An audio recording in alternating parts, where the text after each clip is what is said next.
You take the blue pill. The story ends. You wake up in your bed and believe whatever you want to believe. You take the red pill. You stay in Wonderland. And I show you how deep the rabbit hole goes.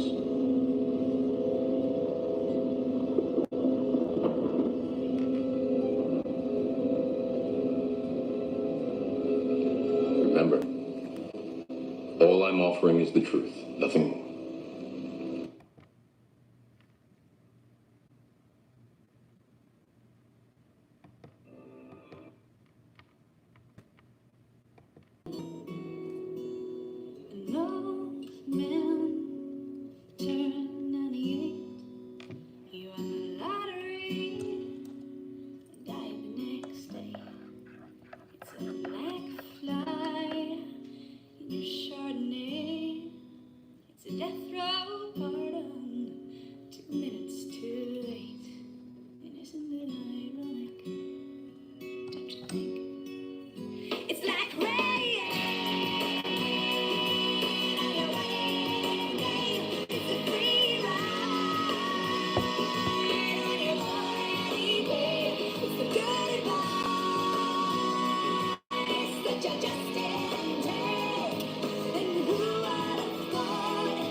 Peace, family. Peace to the east, the west, north, and the south. Welcome to another episode. Hey, Joy, to Aquarius Rising, the ninth gate.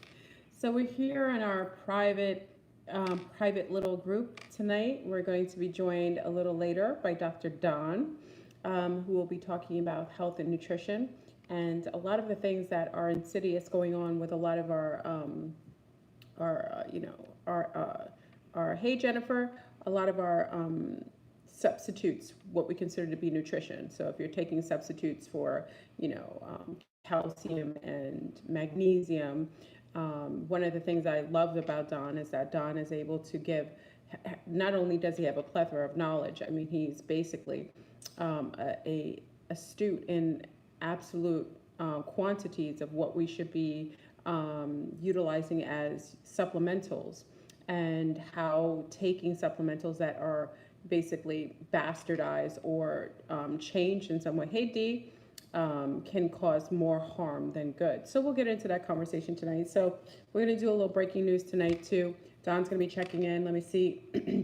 Remember, we have a small group tonight, which is nice. So all questions can be answered. This is what I love about coming with the Cypher. Big up to Cypher. Cypher crew is in the house, and big up to Patreon. Patreon is in the house.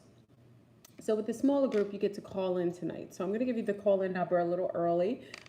Feel free to call in during my chat with Dr. Don. Hey, Kenesha. Hey, Kenesha. And this is what's nice. So we don't have 600 people in here bombarding the actual, the messaging. We can actually interact with one another, which is nice. 515-605-9881.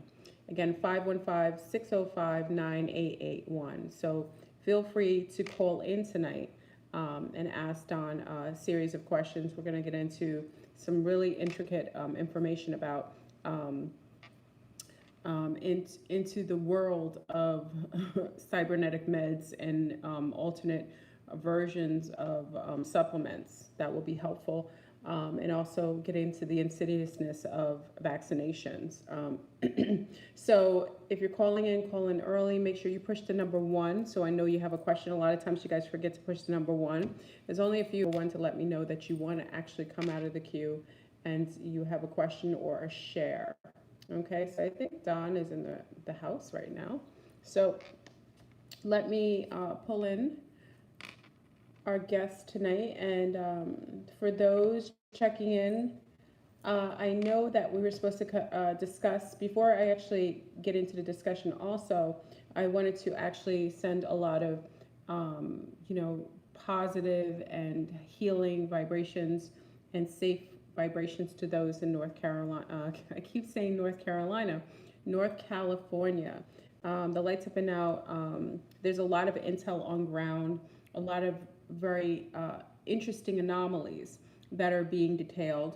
Dust storms coming out of the blue, a series of chemtrails that were done yesterday morning, and of insidiousness going on, a number of insidious activities going on right now. Hey, Amina. And some of this can be detailed to, as I discussed yesterday, we're not sure if there's ships coming in the air or on the waterways, but it looks like there has been a sighting of an actual ship on the waterways, bringing in what we think to be some people from perhaps China. So we can get into that probably tomorrow. We're going to stay more health oriented today. So I'll give a shout out to everybody joining this evening. Again, this is a much more personable evening. And if you're going to call in a little early, as we have Dawn on. Helicopters like crazy, yeah. And they were also, thank you, Kenesha, there were helicopters and also a lot of military planes overhead. So if it was just a basic, electricity out, why the need for all the military presence? Interesting enough, right? So we can always talk about that later. So I see that Don looks like he's in the house. So let's bring in our guest this evening. Hold on, let me check. Let me get everything prepared. Okay, I hope everyone's having a nice evening. You see, I'm nice and calm. It's been 7 days off my coffee. And whenever I'm on coffee, I'm a little calmer, occasionally, right? So, okay, so let's bring on, hold on, I have tons of equipment here and I'd like to take it out. Okay, here we go. I think I see Don in the chat room, so let's bring in Don. Peace, Don. Don, are you on the line? Hi, Joe. Good evening. Hi, good evening, good evening. How are you? Oh, just fine, just great. Good, good. I kind of gave a detailed explanation of some of the discussion tonight, talking about pharmaceuticals and supplementals and how we can kind of delve into the intricacy of each and what's important to know about the different values of supplements that people choose to purchase, along with some of the alternative healing modalities that you were going to bring up about CB oil a little later on. But Don, I would love you to give a little introduction of yourself. This is my audience. Most people know me. They don't know me. You know me by Dell, but they know me by Fleurbrun. So a lot of our audience, would you mind giving a introduction to yourself, what you've done over the last couple of years, how you've come to have this wealth of knowledge in the arena of naturopathic and homeopathic medicine? So what say you, Don? Yeah, sure, Joe. Yeah, well, basically, I was a chiropractor for my first 25 years because I'm 76 years of age. And so for 25 years, I did that. And I got bored with it. The last 10 or so, I was running around the country going to other kinds of seminars, marketing, real estate, banking, all kinds of stuff, everything except the chiropractic end of things. But, I learned a lot being in the chiropractic end of the field. Obviously, in chiropractic, it's kind of a natural approach. It's the non-drug approach. But the last 15 years, I've been working in a health food store as a consultant. And so I've seen a ton of different cases of being helped by natural means for 15 years. So I have a lot of experience with a lot of different products and ideas. But probably 95+% of what I know in value, I am self-taught. I read a lot. And, this learning implies two things. Too often we go to college and we just memorize stuff and repeat. You give back a voluminous amount of information, everything the professors give to you, and you get an A on your test and you think you're smart. But that's the thing. You memorize and repeat, but you don't think and know what you memorize and repeated. You have to take things deep. So myself, I get answers by saying, well, what did the Creator intend? What did God intend? What did the Creator intend? And that's how I get my answers to things. What was the intention? What was the purpose? So when people come into a health food store, they saw some stuff on the internet, there's this, that, and those, and these, and so much of that is just marketing hype. And I'm going to jump right into just kind of be like a whistleblower when it comes to what kind of nutrition should we be taking. Well, there's been a lot of natural breakthroughs in the supplement industry, but they don't want you to know certain things. Most supplements sold in the market today are completely ineffective. Some are downright dangerous. But how do you separate the helpful from the harmful? Well, that's where, you have to look into things. There's a lot of hazardous fake products out there. There are deceptive companies out there. And you probably have in your medicine cabinets today a lot of these unproven, ineffective supplements. So, how do we end up here with this mess? All comes down to one thing: greed, money. That's it, period. So most supplement companies don't care one jot about your health. They're in it for the payday. They know we are in the midst of a health crisis when around 20% of our gross national product is spent on disease care. No, I didn't say health care. I said disease care, because we are wrapped up in a culture today in this country where pharmaceuticals are rampant. And that is, my opinion, that is our drug problem. It's not cocaine, heroin, marijuana. It's the legal pharmaceuticals, because people are overusing them dramatically. Myself, I have not had an aspirin or anything over the counter or any prescription, not one exception, in 50 years. Oh, well, God must have blessed you and not us. No way. I just know how to stay well. And when I go by a drugstore, I don't see pharmacy, drugstore. I see poison, because that's where you pick up man-made chemistry. And there is a natural divine law. And it says, if God made it, fine. If man made it, watch out. You can't put man-made chemistry in a God-made body. It doesn't work. Yes, we have some results with the drugs, especially on emergency care. Thank God we have hospitals. You're in a car accident and you're splattered on the highway, broken this and that, and hemorrhaging. You're not going to ask for a vitamin C supplement, because that's not going to help you. So you opt to the hospital, and God bless them for that. So, we have a lot of synthetic supplements out there. Just before the call, well, I'll get that in a second, but see, most supplements that are being sold today, they just do not work. And I read where one company you see in the drugstores, a product called Centrum. So one-a-day store brand knockoffs are completely worthless. Those are man-made drugs. They're synthetic. They're called synthetic fragmented isolates. They're fragments of whole food. That is not what you pick out of the garden or a fish out of a lake or an ocean. You do not get out of your soil synthetic fragmented isolates. So therefore, they don't belong in the body. So you have to stay away from those. They don't have the right forms, the levels, the combinations. They're blatant fraud. And, I would estimate that 90 to 95% of all product purchases in the dietary supplement industry today are products that will not work. They're synthetic and they don't belong in your body. Let's see.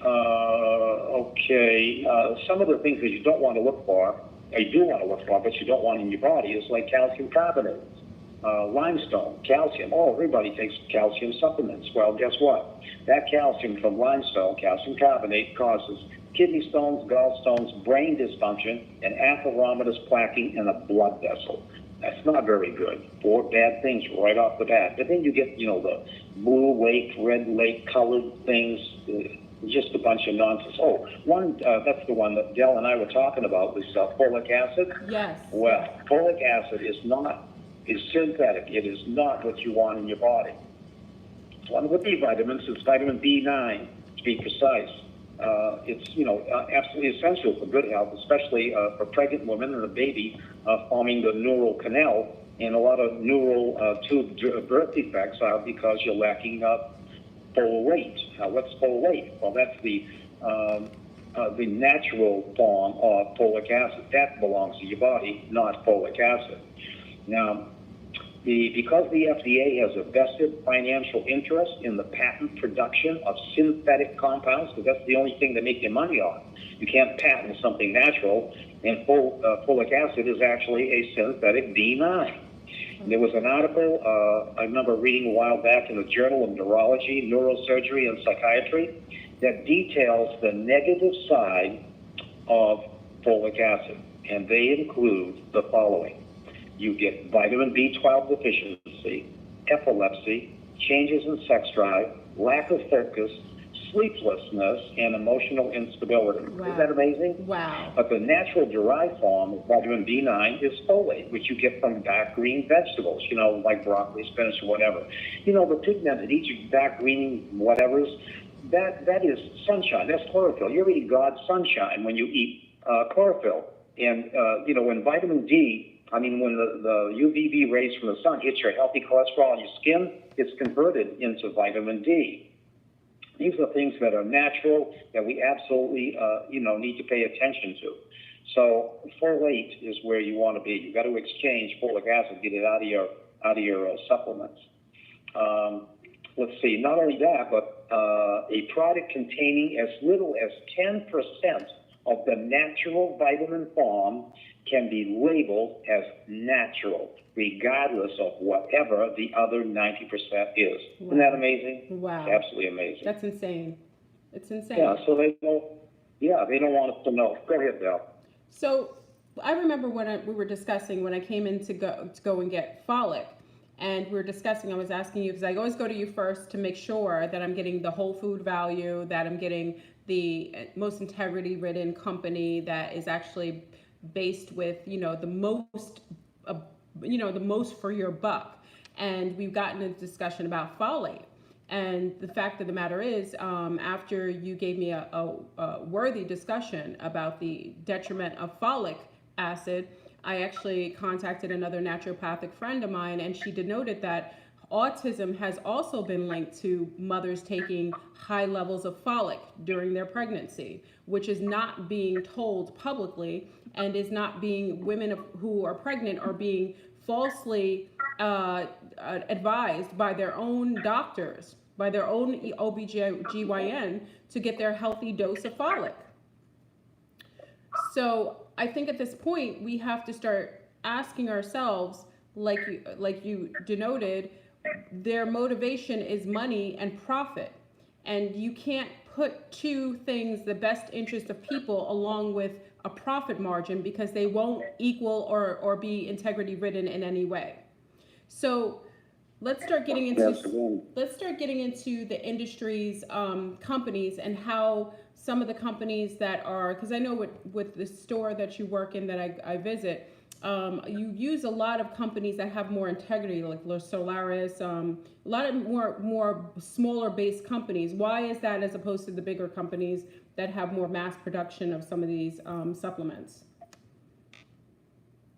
Well, you have to watch out for companies that have tons of products, 800, 900, 1,000. When you get so much volume, you start to lose the quality. I mean, it just happens because you've got too many things that you're paying attention to, and you just can't pay attention to the small things. that are necessary to have a quality product. So manufacturing is absolutely key to any supplement or any product in a health food store. Try to find companies that have the USDA approval, and also I forget what it is right offhand, but there's something on the label that you can ask for, whether the company is doing it or not. Okay. I just can't remember what it is offhand. That's okay. But I can. Oh yeah, certificate of analysis. You call up a company and you say those seven. You say, show me your products. Certificate of analysis. With these 7 magical words, you quickly discover the truth about your favorite vitamins and herbal remedies. That's a big key. I mean, I wasn't even aware of that. But federal law requires supplementers to test all of their products for purity and potency. Every single one of these tests generates a written report called a certificate of analysis. Any decent supplement company should have hundreds of test results on file, and they should be happy to share this information with you, the customer. So unfortunately, these decent companies are few and far between. So, excuse me, that is so common today. So, excuse me. Okay. Interesting. So, we have to ask a few questions to get the results that we want. There is a huge red flag if they won't hand over that certificate of analysis. Go ahead, Dan. And when you were just mentioning calcium, and I remember years ago, this is probably when my little ones were very little, and I came in and asked you about calcium, and I found that I was having low calcium I was absorbing very little calcium, and you discussed that a lot of the calcium that is promoted and sold has what would you consider to be, what did you say it was? It was instead of... Well, calcium carbonate, but it's, it is... actually, calcium carbonate is like limestone. You don't eat limestone, but that's where it's coming from, is limestone. And that's just not a good source. The body doesn't recognize it. It ends up staying in the blood vessels, circulating, never leaving the blood vessel. Then it ends up as part of atheromatosis plaquing in the blood vessel. Wow. And now your blood vessels are getting clogged, and then you get atheromas, hardening of the arteries, arteriosclerosis, and then your blood vessels are not flexible, your blood pressure goes up, more interferences because things are starting to collect and stick on the endothelial lining or the inner lining of the blood vessel. And then there you go, your health is going down the drain. Absolutely. So what is your suggestion for, I know the calcium that we use, but what are your suggestions for calcium that's whole food value, that's absorbable, and that has a better quality to be able to, sustain a healthy human body long term? Well, it needs to be plant-based. You got to look on the label, and the thing, if you look at the vitamins and minerals listed, it's got to right after it says parentheses, brackets, it's got to say plant-based, plant-based, plant-based, plant-based. Some people can put in 10% of whole food and say whole food-based supplement. No, it's not.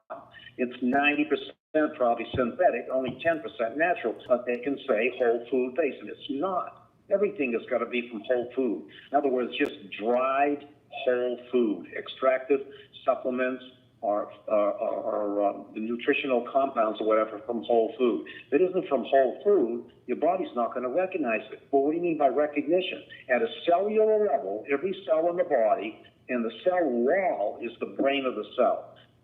It has receptor sites, millions of the things on every single cell. They are like gatekeepers. They allow into the cell what the interior of the cell needs to keep itself alive. So everything in the extracellular fluid outside the cell is governed by what's going to be taken in, is by those receptor sites. So if the receptor sites, let's say, speak English, and a synthetic fragmented man-made chemical speaks Russian, well, there's no communication.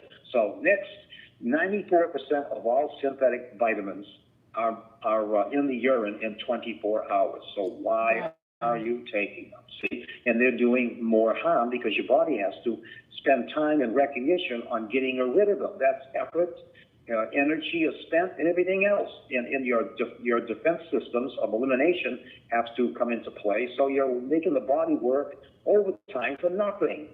See, so But when it's a whole food, like full weight, or if you've taken in broccoli, spinach, carrots, and they're just dry, dehydrated, well, the receptor sites, they come up for the receptor sites, and if the receptor site needs what's in that, it'll take it in, because it speaks and communicates with the language of the receptor sites, and there's only one language the receptor sites speak, and that's Mother Nature God-made language.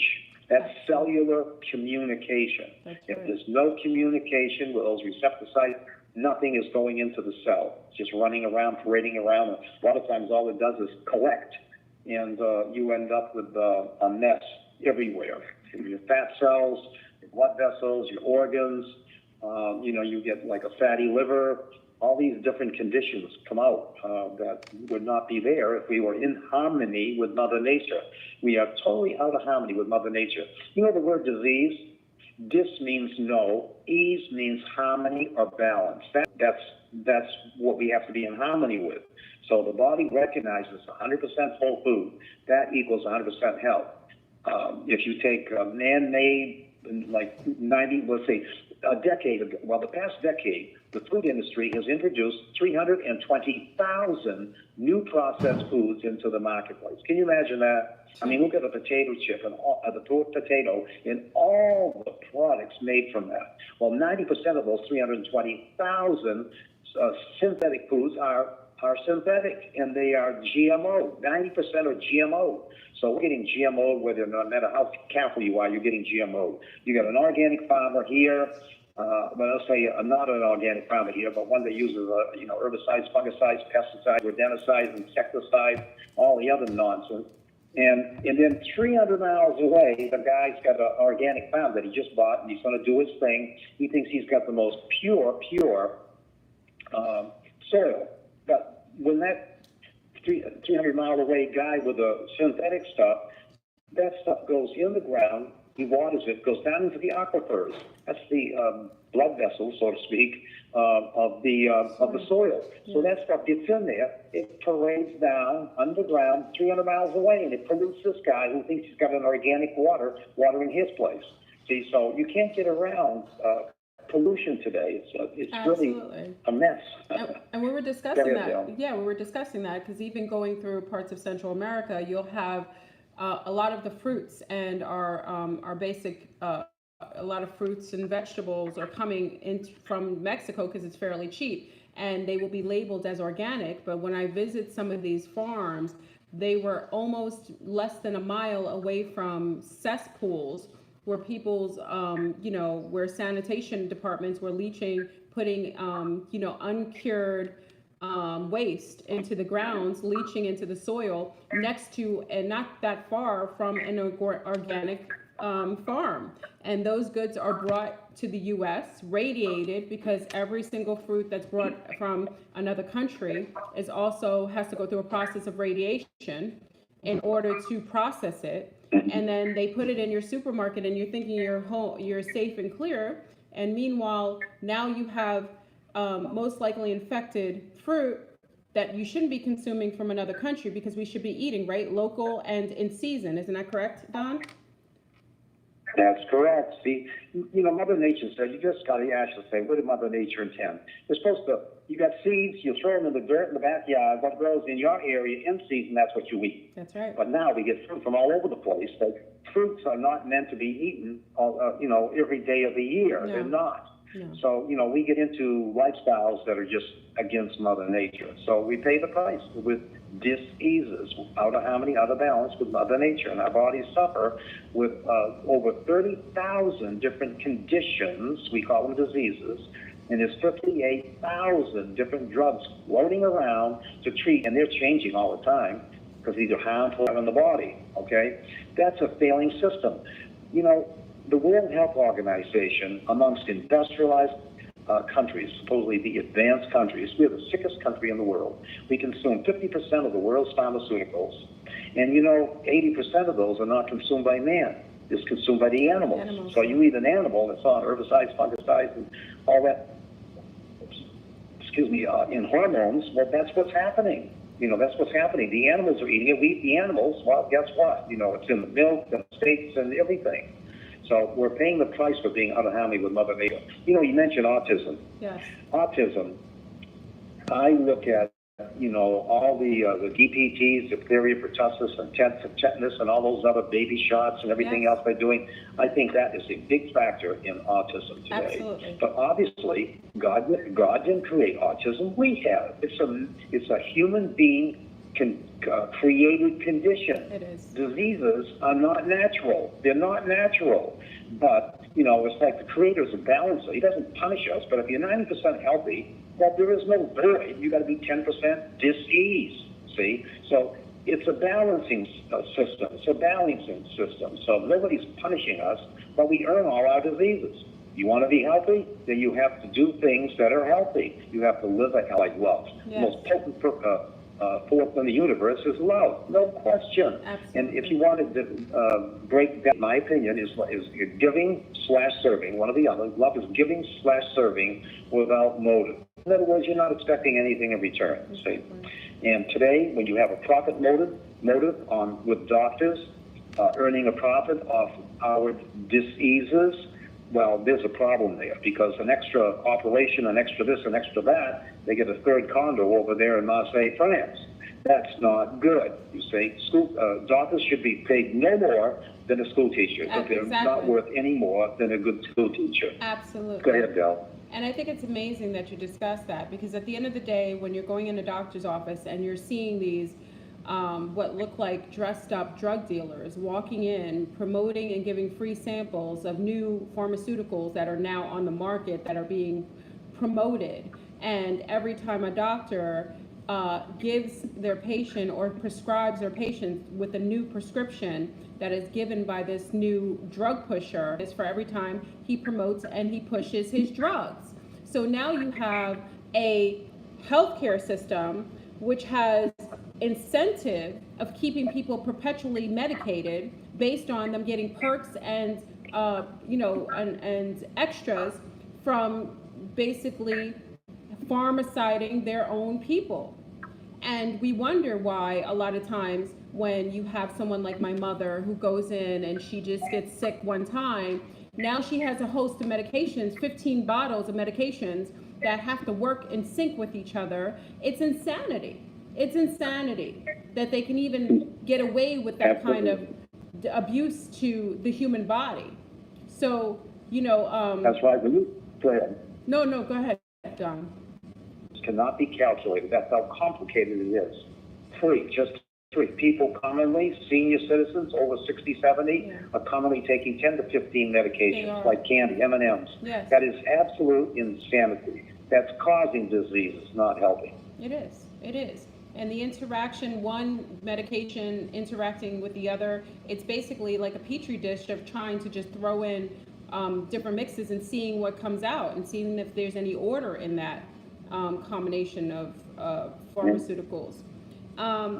So let's get into the industry and how the we were discussing also the interactions. As we talk about the interactions of pharmaceuticals, why not discuss the interactions, how some vitamins and some supplements, though people, a doctor will say, oh, go and get calcium or go and get potassium, and you will take them, but you won't know that taking one may require another element to be able to absorb it. Can we get into that discussion, like taking a series of calcium, Yeah.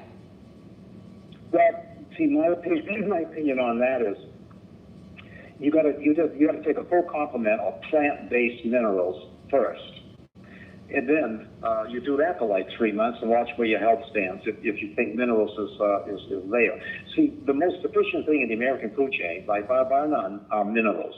Minerals are involved in 95% of all chemical reactions in the body. 95%. That's amazing. And vitamins have a hard time functioning in the body if there isn't a full complement of minerals. Commercial fertilizer puts in 3 minerals, nitrogen, phosphorus, and potassium. Blows up the plant, puts weight on it because the farmer gets paid by weight, and it gives it a pretty color. Yeah. I mean, that's pathetic. That's pathetic.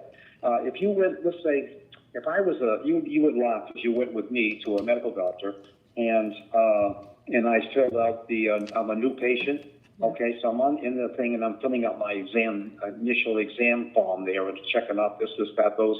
Everything is checked off, nothing. You have no diseases, you got no drugs, you're not taking anything, nothing going on. So the thing, the clipboard, the entrance exam form is on the outdoor of the exam room. So the doctor's in there looking at it before he comes into the room to say hi to you and treat you, examine you. So he's looking over everything. So what the devil's this patient in here for? There's not a doggone thing wrong.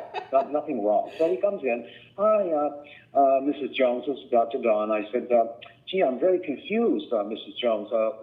Confused about what, doctor? Well, I'm looking here. You got everything checked off. You don't have anything wrong with you. I'm just confused. Well, that's why I'm here. Now he's really pulling his hair. What do you mean that's why you're here? He said, doctor, I would say, doctor, I want to stay this way. What can you do for me? Nothing. What is he going to do? You don't take drugs as prevention. That's insanity. You're taking poisons in. That's right. Because they're disease care doctors. So his wonderful worldly advice would say, okay, Mrs. Jones, you go out and get sick and come back in to see me, and then I'll help you. Isn't that laughable? Wow, you said disease care doctors. They're not doctors of health and preventative medicine. They're doctors of disease. They only give you things to service your diseases. Oh, wow. That was deep. That's deep. So, yeah, you know the game Whack-A-Mole? I remember that, yeah. You don't know the game Whack-A-Mole? Yeah, my dad did. My dad did. The thing have like a hammer and you pound the things that keep popping up and you hit it here, then one over there pops up. At the fair. That's drugs. You hit this one, you're taking your antibiotic over here, but then that causes this over here. You hit that one, well, then that drug causes this one over here. You keep hitting the various things because all you're doing is changing symptoms. That's all you do when you take drugs. You change the symptom. You stifle one, but now it comes up over here. Yeah. So a lot of times you get shot. 80% of all conditions are self-limiting. I think it was one of the Ivy League medical schools. On their graduation, they had a well-known speaker come in, and the doctor that spoke said, well, doctors, you have an 80% success rate already when a patient comes in because 80% of all conditions are self-limiting. Can you imagine? And their doctors do not have, you see, what good are they doing? So if a doctor gets 75% results, if he just left the patient alone, he would improve his result by 5%. Wow. Amazing. Wow. That's deep. That's deep in itself. Yeah. So you brought up antibiotics, and what's interesting is that I was going on a research who discusses the connection between fungus and fungus diseases as cancer is being overdiagnosed as cancer when it's really an overrun of funguses. And I wanted to get your take on that because he discusses a lot of the foods and grains are being held in these grain farms that actually build up algae and fungus. And people are getting, rather than them getting what sometimes could be diagnosed as cancer, they get an overrun of funguses in their spores that end up creating what looks like cancer cells, and it's really just fungus. And he discussed that many of the doctors are afraid to really go further into it because of the pressure to keep the fungus overrun of cancer. We know cancer is also considered to be a type of fungus. It can be, and he was also discussing when people are going in for chemotherapy, the one thing that he was so totally upset about is walking in the room where you get chemo. A lot of people sit there in their chairs and they're eating candy bars and Coca-Cola and sugar-based items when we know that most cancer cells are fed by sugar and acidity, and that's what feeds a lot of these cells, these atrophied type of cells, and even fungus feeds on that. And he was just really awestruck that doctors are not promoting self-care with nutrition in alignment with some of these pseudo remedies for cancer. Can you talk to that, please?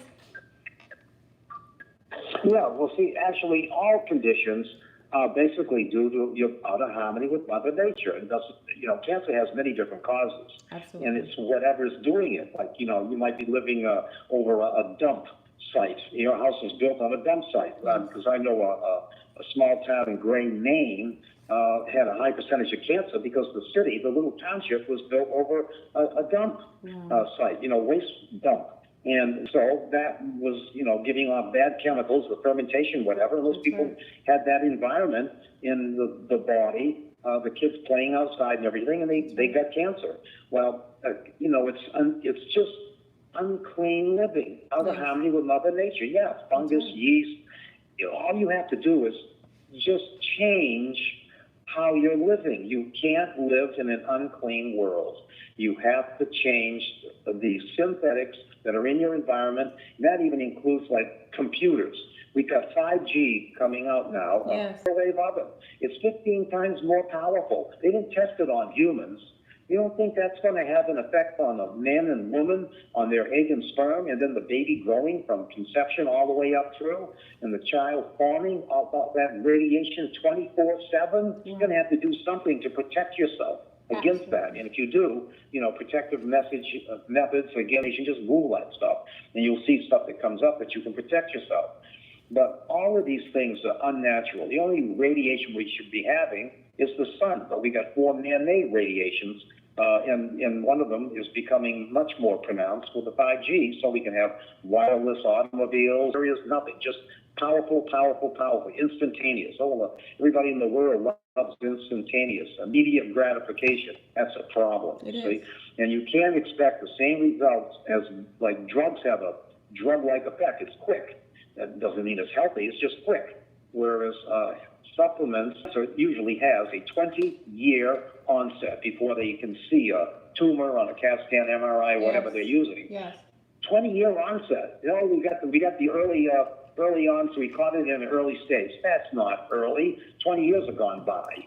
See, because they're into something that we can only see when it's visible by some medical marvel machine. Absolutely. And what's insane also, which, I had a discussion, years of this woman's life, for about 30 years of her lifespan, she's been using mercury deodorants with high metals of aluminum and mercury in her deodorants. She's been wearing wired bras. So now her breasts have particles of metal. And now you're telling her at 40, with all these little particles of metal that cannot be protected, and with radioisotopes smashing her breasts on a plate to see if there's cancer. Well, gosh, Skippy, if she doesn't have it when she's 40, if she goes exposure to radiation with all of the metals that are now in her body for overusing metal bras and metal products on her skin.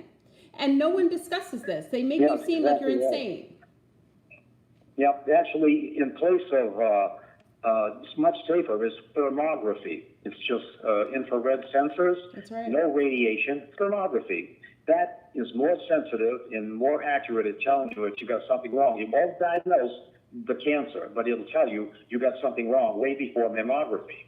But mammograms with radiation, you're just adding up more radiation. It's accumulating like crazy. Which is absolutely ridiculous. You're exactly right on that, Bill. Well, I think and we have to take in consideration, what is the incentive? Because if we're talking about a nation who is fluorinating their water and depreciating the soils and leaching the soils of any nutritional component that would even give us any pure nutrition, we shouldn't even be taking supplements if we were getting proper nutrition locally and from proper, from plants that are growing in nice, rich soil with plenty of nutrients and minerals. Over farming, we don't talk about over farming and how that is depreciating the environment and the lands themselves. If you plant corn on a field for over 10 years, it is basically leached out any proper nutrition. And then if you end up planting something else on there isn't anything that plant will absorb to be able to transmit that to a human body that consumes it. These conversations aren't being had by the medical industry, at least the doctors that we speak to. Yeah, we're all malnourished in America. All of us are suffering from malnutrition, and the gut is huge. Yes. The gut is about 70–80% of the immune system is in your gut. That's right. So, you've got to treat your gut, because a lot of people go to psychologists, psychiatrists, they're depressed, they're anxious. It's not a mental problem. It's the nutrition in the gut is talking to the brain, and because imbalance. So the gut is causing mental problems. Not because of that you're psychologically off, let's say, by having a gut that's screwed up. You have to pay attention to the gut, because most of the stuff starts there. Now, you mentioned, 150 years ago, we only had organic soil. Yes. Today, we have industrialized, chemicalized, mechanized farming. That's when the food chain went down the drain. That food it belongs feeding a machine. Like genetically modified food is not meant for human consumption. Over in Europe and other places, they call that Frankenstein food. Yes. And that's exactly what it is. And even so, with some of the hybrid fish that they're producing with, something like tilapia, which wasn't a fish that was denoted many years ago. We call it propagated out as food. And, you have many people who are consuming these, and it's changing us on a cellular level. It's interacting with our body. Like you said, it doesn't recognize it. So it starts to morph itself. And if you eat something non-recognizable enough, your body has to kind of change or become a little morphed to be able to try to absorb non-absorbable food. So that's when we get a lot of atrophy, a lot of issues with malnutrition, things like, gout, or things that have to do with start getting these weird kind of skin issues with foods. Because look at all the babies with uric acid. Yes, yeah, coming and leaching on the skin. Look at all the babies now, including my daughter, who has a host of allergies, like things. She's allergic to things that none of us were allergic to, and it has to do with them homogenizing some of the foods. And I, as you see, I buy what I think is the best, and I've given her the best, but it just doesn't seem to be enough, because her system is so sensitive to everything and anything, because who's to say what's real and what isn't? Yeah, exactly right. Oh, I lost you. Are you there? I'm here. Okay. Yeah. So what is your take on... Yeah, exactly right. Yeah. What is your take on the water that we're drinking? Because I think that's a huge discussion. I know it's a loaded discussion. Well, I think God is pulling his hair out, looking. What? The food you have is free. It comes from streams and everything else. Now you got it in bottles, and the markup on bottled water is around 1,100%. Imagine that, 1,100 to 1,200%. You have containers in the health food store where the container costs a lot more than the water that is in it. Absolutely. I mean, that is ridiculous. Just like Cheerios and frosted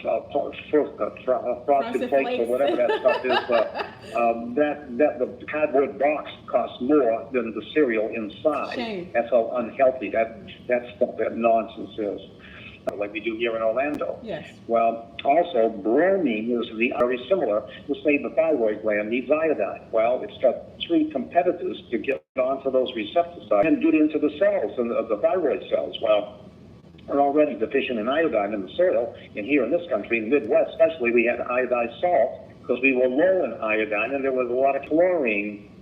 You are exposed to that, and the bromine is in flour, brominated flour in all processed flours. Wow. So you're getting hit by those other three competing with iodine in the thyroid. So no wonder we have a lot of thyroid. I forgot about the brominated flour. Even though we get, most of the processed or even the wheat flour that we get, because it's all mostly durum. I think durum is the main flour that we use. But what is your take on some of the heirloom flours like teff or spelt or maybe what else? Cassava. What are your take on those? Are those brominated? Those aren't brominated flours. Honestly, I don't think so. I don't think so. But I don't know that for a fact. Okay. But I mean, obviously, wheat, the staff of life, right? Wheat, the staff of life. Where did that go bad? Well, here comes when the chemists get in there into the fruit industry and screw things up. That's right. You had multiple strains of wheat. Well, they hybridized it. They took the best of strain, this strain, put it together in one strain. Now it's a monster strain. Yeah, the gluten is different. Yes. Whatever reason. So now wheat has become bad. Wheat, barley, rye, and oats have all got gluten. Yes. That we created that. You see, we messed it up. We interfered with Mother Nature. That was our chemical industry joining in with the food industry, and what a mess that was. And it's crazy because now we're seeing celiacs, like my mother, who now has issues with every type of bread or any kind of crackers, whereas before that used to be her staple. She's a woman of a certain age. She always ate crackers. Remember back in the days we used to eat, what was it, Wonder Bread? It didn't bother anybody's stomach. It actually felt good, and you actually got a little energy from it. Now the flour tends to make you feel your immune system feels depressed. Even when I eat flour now and I avoid it like the plague, even a bagel will make me feel like my skin is burning. It wouldn't do that before. And I'm talking about organic bread. That's why organic is just a label. It does not necessarily mean that it's the end all be all of health.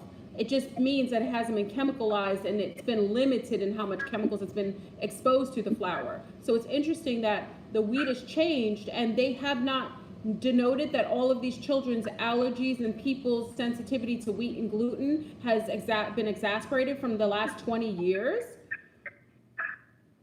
Yeah, that Wonder food, Wonder bread, it's a wonder, all right. They took 2/3 of the wheat, the outer coat and the medial coat, and they just kept the center part, the starch. So, out went 2/3 of the nutritional value.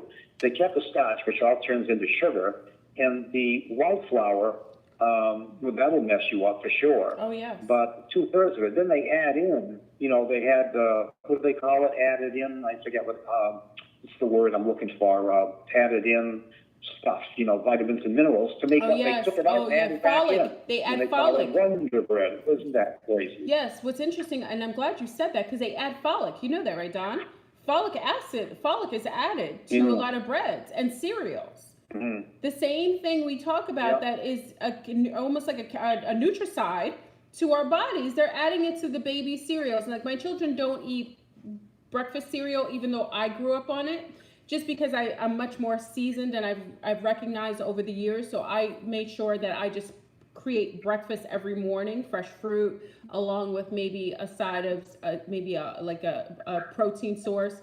But I've learned that definitely when you're consuming these types of cereals, because remember cereals like Trix and Kellogg's, a lot of them have metals in them, which is another factor that we have to take in consideration. Aluminum, which doesn't belong in cereal, but it helps to keep it dry, just like aluminum helps to keep your underarms dry, supposedly. So it stops the moisture from overwhelming it, but it's not permissible for a body to consume metals like that.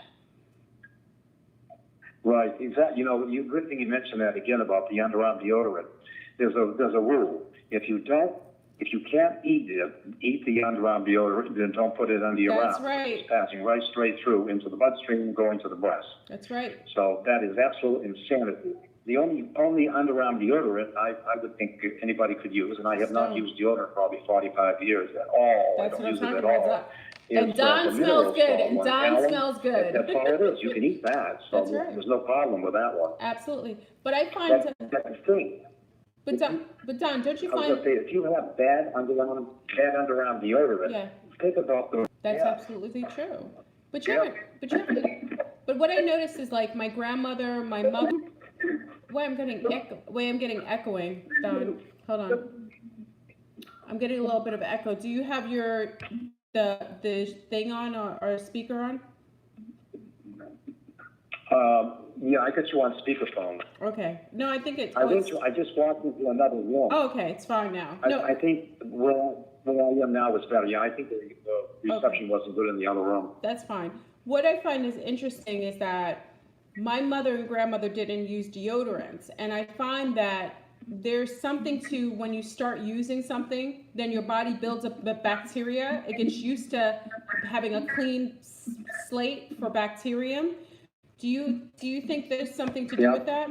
When you're using deodorants, you have to use them because it's almost like, it's like a woman wearing a brassiere. If she's worn a brassiere, she almost is required because her body, her muscles have become lax from not learning to support themselves.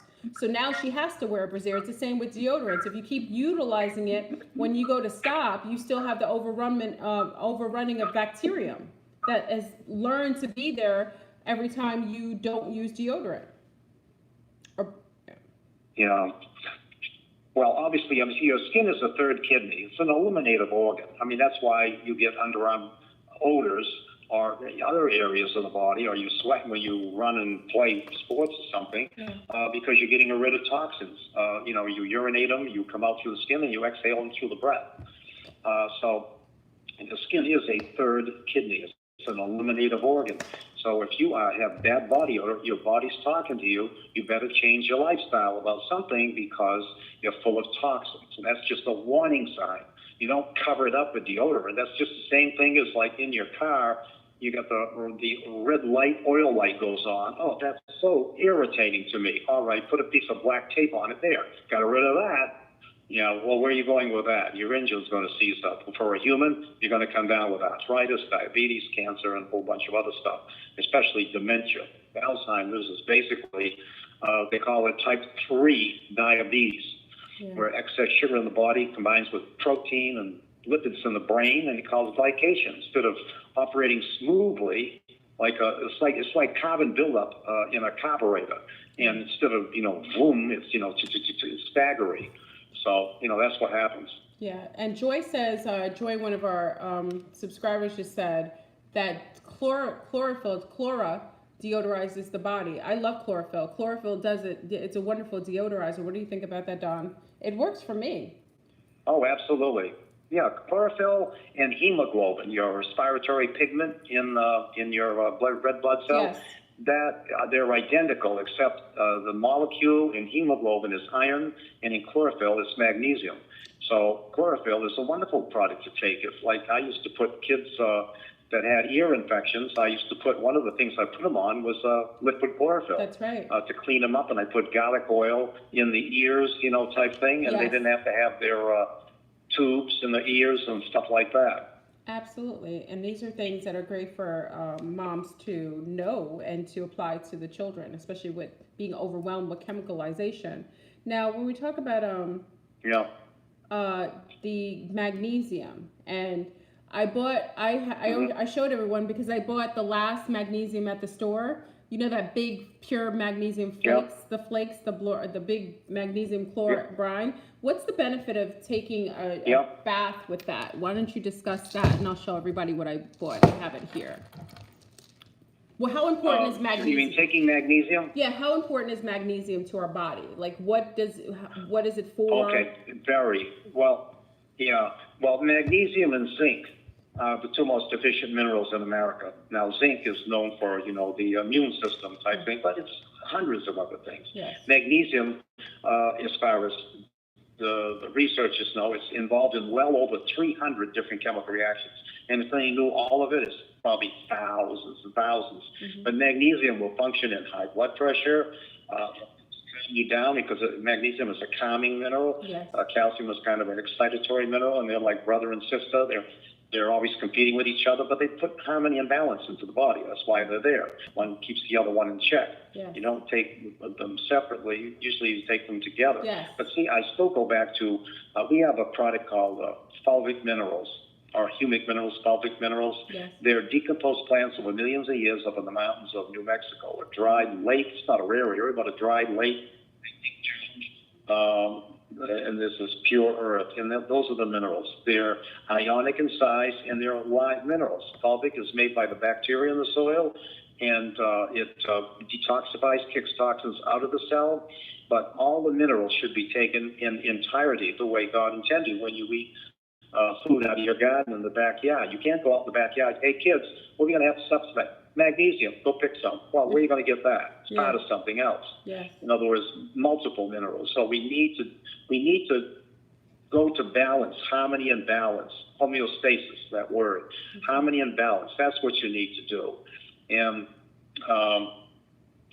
so I say first, for 3 months or so, just take whole food nutrition and take the whole food base minerals type thing. And even like if you want to do something, if you've got like osteoporosis or osteopenia, but especially osteoporosis, brittle bone as you get older, people are having osteoporosis at a young age. They are 20s 40 now. 20s years of now. age. It's Yeah. ridiculous. Yeah, it's crazy. Because they're lacking in nutrition from their food, and they're eating a lot of starches. That's exactly right. And starches also blocks Exactly receptors. right. Yeah, so you got starchitarians out here eating potato chips, potatoes every day, and it's okay to have potatoes every once in a while, starches once in a blue, but when starches is the main staple of the diet and it's atrophying because it stiffens your cells and it disallows certain absorption, then you have teenagers or 20-year-olds who are saying their back hurts, their legs hurt, their knees hurt. What does that say? Yeah, that's right. Malnutrition. It is. It's malnutrition.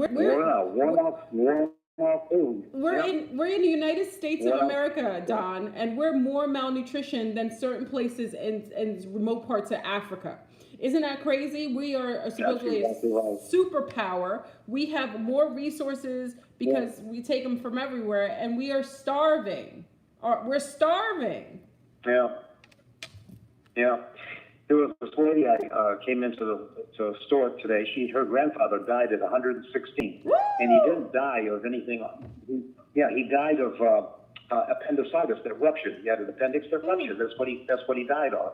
Oh, wow. So she said to me, "Well, he ate extremely simple. I mean, wicked simple. Yeah. Same stuff over and over, and very simple foods, very simple. Okay. Nothing, today we have thousands of different foods. And see, that's what kept them alive, because all truths are simple. I agree. So you want to get ahead in life, go back to simplicity. You got to go back, not ahead. Yes. But going ahead means more technology. That's going to kill us. You got to go back in time, and you'll live longer and healthier. I agree with you, Don, because even my grandmother's 102, and the number one thing she doesn't do, she eats micro meals. She doesn't eat a lot. She eats very, very little. And because she's old school, she'll only eat things she recognizes, like a basic vegetable, one scoop or 2 scoops of rice. You know what I mean? She doesn't eat a lot. Yeah. Like she eats like a bird, basically. Yeah. And her mind is totally there. Like she retired from the Yonkers Library at 100 because her mind is there. Yeah, exactly right. So that's good to know. All truths are simple. I agree with that. If Mother Nature favored the people in the 21st century with 3 PhDs after their name, then, why all the other people, didn't you really love them, care about them? No. Simplicity is the name of the game. We don't need technology. We don't need any of that stuff in the food chain and in so many other areas of life. If we introduce one word into the world, all cultures, all people, just love. Yes. Love is serving others without expecting anything in return. We have a perfect world. We live, let's say you're here in the United States. Every 24 hours, the earth is rotating. Do you think the atmosphere, the air that we're breathing, is turning with us? I don't think so. The earth is turning, but the atmosphere kind of stays the same. So I think in 12 hours, we are where, let's say, China was or whatever. So we're breathing other countries' air. And that goes with everything. So we are all dependent on Mother Earth. They call it Mother Earth because it sustains all of us human beings. We're totally dependent on Mother Nature. And we're out of harmony with Mother Nature. And that's mostly because of man and his technology. We haven't used technology correctly, and we're overusing it. We're connected so much digitally, we're disconnected humanly, person to person. Absolutely. So I had another question. We talked about radiation and electronics, how it's basically radiating our cells. And, I always talk about utilizing these muters, which they don't take away all the radiation, but they mute the radiation from kind of permeating into our bodies, which are mostly water. So can we discuss things that have altering radioactive absorption type of effects, like prunes are Are there any other foods, like I know prunes are known to absorb like radiation, or supposedly that's what they say. Are there any foods that are good for I being read it. exposed to that type of radiation? Yeah, this is. Yeah, you're going to laugh at this one because I laughed. It was in the doctor's newsletter. Yeah. To undo the effects of X radiation or, stuff like that, Yeah. CAT scan, stuff like that, to undo the effects, you won't believe what the solution was. Oh, wow. Just eating six prunes a day for like 3 months. Yes, I did. Don, see, I knew Don was out because I remember doing the prunes. Like I remember I went in to get my tooth X-rayed, and I think you told me that, Don. I think it was you. I think it was you who told me that. Because I remember going in and then I got some organic prunes, which my dad was a big fan of that. My dad was big into prunes. It kept him regular, but he liked it too. It's tasty. So it's interesting that you said that. Exactly. So you're saying how many months, how long should you take prunes to be able to take away? It's just radiation, just man-made radiation, the effects of man-made radiation. If you've had X-rays, too many in the past, this will undo the effects of and detrimental effects of radiation. That's what the article said. Absolutely. That's I agree. And I followed suit last time, and they laughed at me, Don. Everybody laughed at me on live because I was eating prunes. But you know what? Yeah. If they tasted really good. I mean, I didn't find anything, and I felt really good. It actually gave me a little bit of energy, almost like dates. You know how dates give you energy? I had a good feeling after eating prunes. So it was a very positive interaction as far as my biochemistry. So I really enjoyed it. Yeah. So what are some of the good starches that we could consume other than like the basic potatoes or things that would probably be more beneficial to us as opposed to other things? Yeah, well, I have ignorance on that, but I can tell you if you want to find the answer, healthy starch, just Google healthy starchy food. That's right. Want to know that fact? Google healthy fatty food so you'll find an answer. That is true. Myself, I am not a starchy person. Bread, I do eat bread. I don't have potatoes except once in a great while. Yeah. My diet is really quite simple, really simple, just very basic. Yes. And I pretty much eat the same thing over and over. I do like pasta, and I get linguine, but what I get is at Publix here in Orlando, there's it's imported from Italy. It's called Decheco's, Dececco, Decheco, and that pasta is made in Italy. Now, if you take the ones that are grown here in this country versus that one, it's totally different. It does. So obviously, you're not. I mean, I don't have any problem with gluten or anything like that. I don't even have to give it a second thought. Yeah. But that's what I do. Decheco's. I'm an Italian, and my heritage was all from Italy. And so, I kind of, well, here's the thing. We're a product, all of us are a product of 7 past generations. If the average person lived to be 70, that's about 500 years of living. This country's only like about 240 years of age. That's right. So you've got to look at what your parents ate, their parents, and that's kind of the diet that you were made out of. So you got to kind of keep that going, type thing. You can't make a major change. You might get a short-term gain, but then conditions start to show up later on because you're going against what your body is naturally inclined to expect for nutrition, because you are molded by your past. Yes. 7 past generations it took to make you who you are. So, and saying that, there's like this big push for veganism that's overly being promoted. What is your take on this, Don? And do you see any depreciative results from those who are engaging in refraining from the basic protein staples that their ancestors readily consumed? What say you? Yeah. Well, there again, it isn't across the board. If your parents and grandparents were vegetarian, well, then you probably will have no problem with being a vegetarian. Exactly. But I know if I were to switch to a typical suburban life of a typical Japanese farmer, what they eat, I'm not going to function well. I'm going to have a problem. That's right. So, that is a problem. So it isn't. I remember once I had this patient. Him and his wife were vegetarians for at least 13 to 15 years. And if you look, I used to look at the guy's hands. They were porcelain. They were so white because they were lacking blood. They probably lacked, obviously the B12 and stuff like that. And so, I mean, he wasn't healthy. He was a runner and very careful, but he shouldn't have been vegetarian totally. There's no way.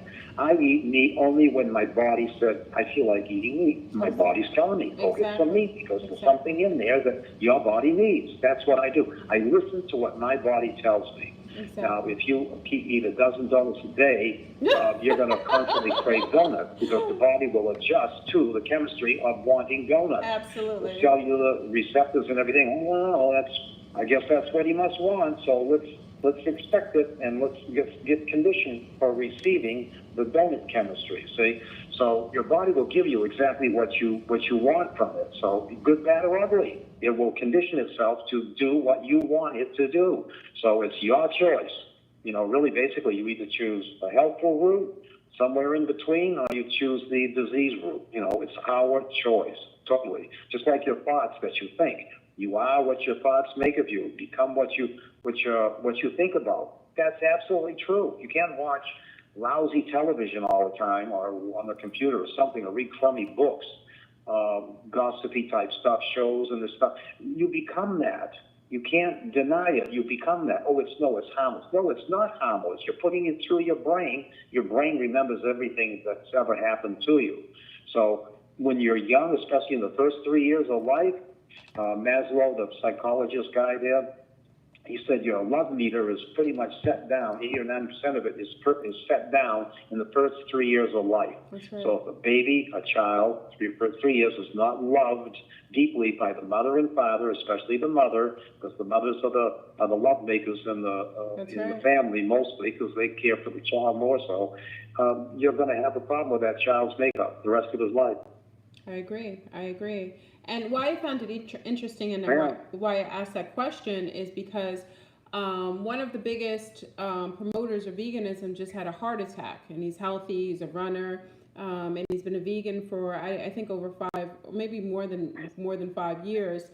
And the concern I had was for the promoting of veganism in a way that was unrealistic. And I found that many people were stunned.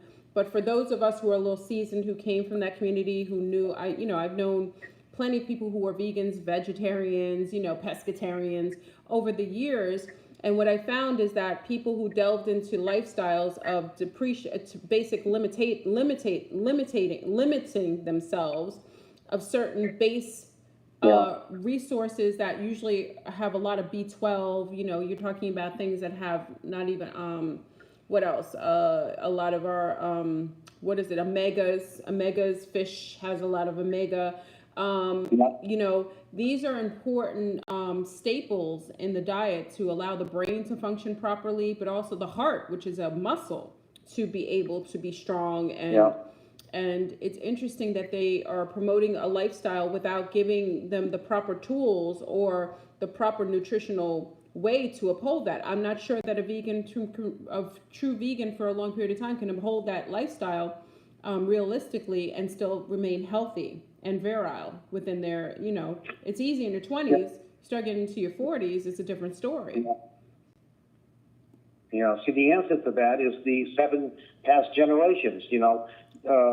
Certain conditions, weaknesses, as well as strength, are going to be passed on to the next generation. So possibly 3 past generations contributed to this person who was a vegan there for five years or whatever. That's true. That contributed to a weakness that was passed on. Okay, because it doesn't mean it's genetic, but it's just inherited weaknesses, tendencies. Predisposition. Okay? So that's why you can't undo. Somebody said, well, I can do whatever I want with my body. I love marijuana, pot, cocaine, and I love all this stuff, and nobody's going to stop me from taking it. Well, yeah, but what about any offspring you have? see, they will be affected by that. So, it's not just you're responsible only for your body. You're responsible for the next generation and the generation after that and the one after that and the one after that. And let me So it behooves us to only do correct. I agree. Let me ask you a question about caffeine as it relates to mineral absorption. I had gone to the acupuncturist last week. I think I told you, or I don't know if I told you. Normally I tell you what I do. I went to the acupuncturist last week for the first time. Just thought I'd try it and see what would be helpful. And one of the things he frowned upon is me walking in with my Starbucks. You've seen me do this so many times, but walk in with my Starbucks cup of coffee, which is sizable, right? So he gives me a dirty look. And he says, "Did you drink that before you got here?" Obviously I did. And I said, "Well, yes, I did, sir."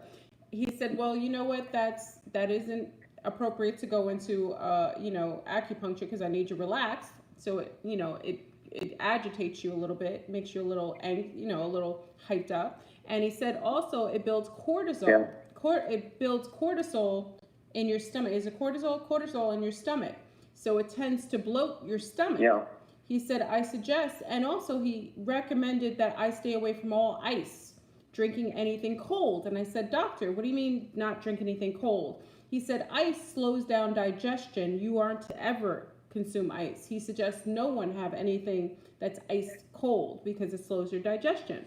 So I looked at him with a little bit of upsetness, but I understood he was most likely correct because this is what he does. He studies he's different form of medicine, naturopathic medicine, and obviously Eastern medicine. And he sounded like he knew what he was talking about. So what I did is I took his suggestion that day. I stopped drinking iced coffee, and my stomach flattened out totally. So it's interesting.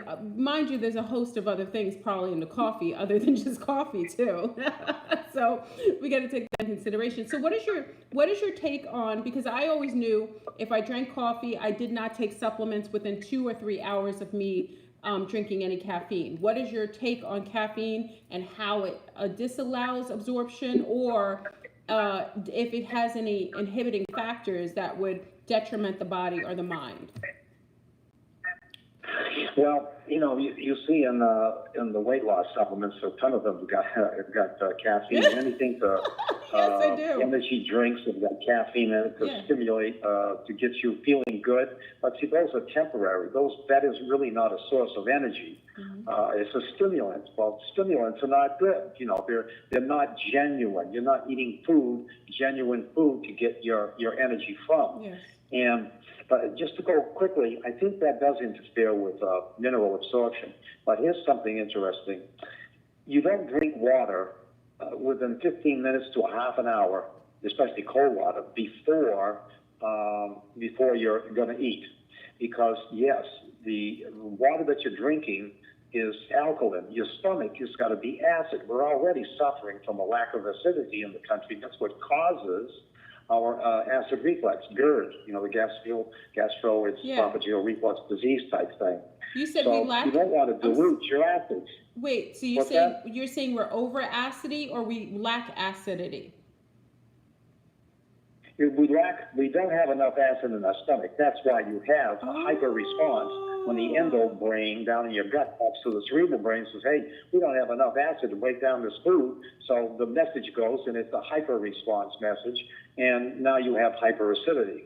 But you don't have enough stomach acid because the stomach wall that makes the stomach acid is malnourished and it hasn't got enough nutrition to make the raw materials to make enough stomach acid. When you take a piece of steak and digest it, it turns it into liquid. If you stuck your finger into your stomach, it would liquefy it. That's how strong the acid has to be. Yes. And minerals don't get absorbed, especially calcium, magnesium, they don't get absorbed if there is lack of acidity in the stomach. So gradually, you keep taking Rolaids, all the drugs there, the protein-bound inhibitors and all that nonsense. If you keep taking that stuff, you're going to become even more malnourished on the mineral thing. And minerals are already the most deficient thing in the American food chain. So not a good thing. Oh, yes. Now, well, you're right. When you take cold water, especially ice water, it does slow down your gastric juices. Yes. That's just natural with anything cold. Yes. So, but drinking water during, before the meal and during the meal, and even up to 2 hours after, you should not be drinking water. Now just picture, you swallow the food and you're drinking no liquid. You're swallowing the food, it's kind of thick, and it goes into the stomach and it rolls around in the stomach acid, and then the stomach starts breaking it down, breaking it down, breaking it down. So what do? You swallow a half a glass of water or whatever, you got to wash it down. Well, guess what you're doing? The water is washing the food away from the stomach wall and pushing it down into the small intestine. Oh, I got to keep drinking water to push my food. Wow. You're ruining digestion because you're pushing the food away from the stomach wall. You have to leave it alone. You don't drink water during your meal. Absolutely not. And up to 2 hours after, because you're going to wash the food away from the stomach wall, and you're going to push it right into the small intestine, and it's in an undigested state. Wow. Pathetic. That's... Any doctors telling you that? No, not at all. That's insane. So, and someone asked, what about photobiotics? How about photobiotics? What do photobiotics? Yeah. Okay, probiotics. Mother Nature said, "Hey, I'll give you them. You don't have to go to a health food store." So all the years until recently here, we've had, where'd you get your probiotics from? From the soil. The bacteria convert inorganic material into organic material, come right up through the root into the plant. We eat the plant, broccoli, spinach, carrots, beans, whatever, and you're eating the bacteria. They're called soil-based organisms. They gave them a name, soil-based organisms.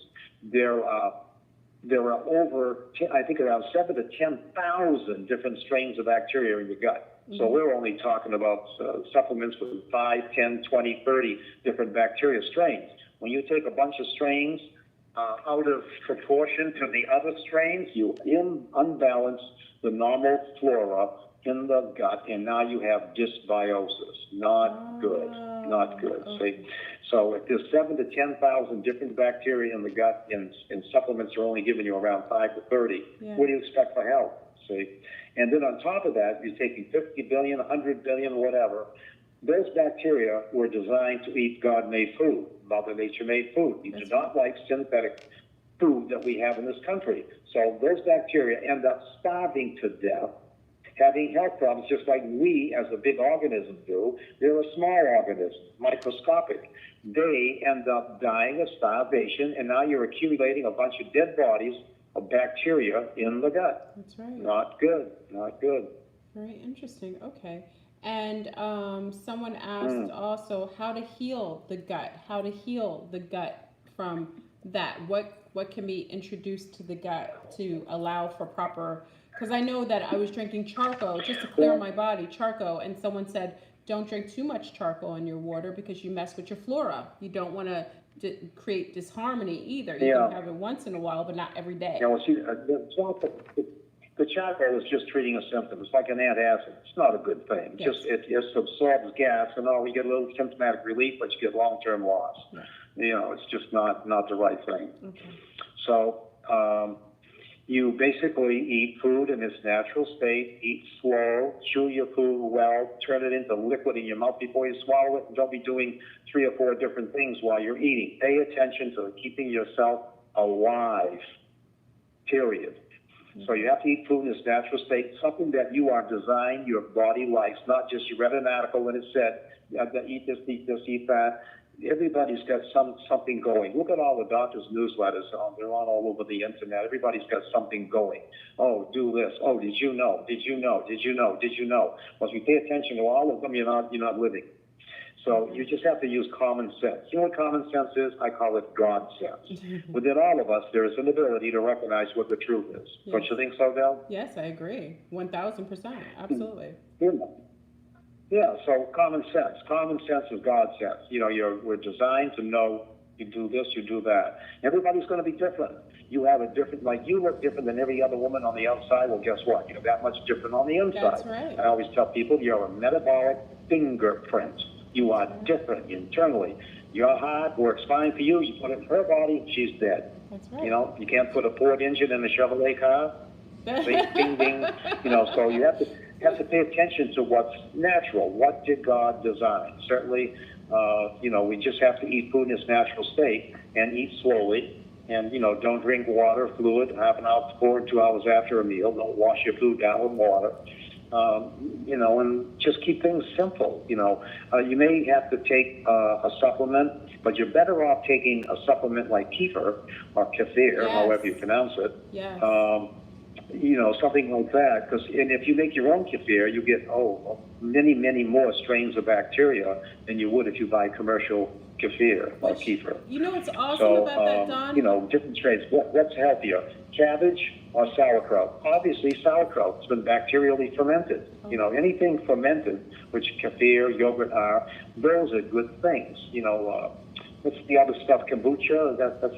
Kombucha. I don't care for kombucha, so I don't drink kombucha because my body says I don't like it. Yes. So I'm not going to eat it. I don't care.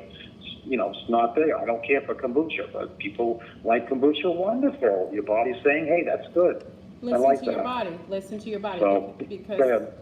well, what was interesting is that even when I did my research in college, I remember I was studying with a professor who was friends with a writer called he's a nutritionist, he's a doctor of nutrition, Dr. Africa, and he was talking about the alchemical variances with people who are either highly melanated or have some melanation, people from southern parts of the country, like from Italy and Spain, as opposed to being from Germany or Scotland and some of the northern parts of Europe. And he was detailing that a lot of times with those who have a lot of melanation, that's probably why the kombucha bothers you. Fermentation sometimes bothers our tummies. And it alchemically works a little adverse to us.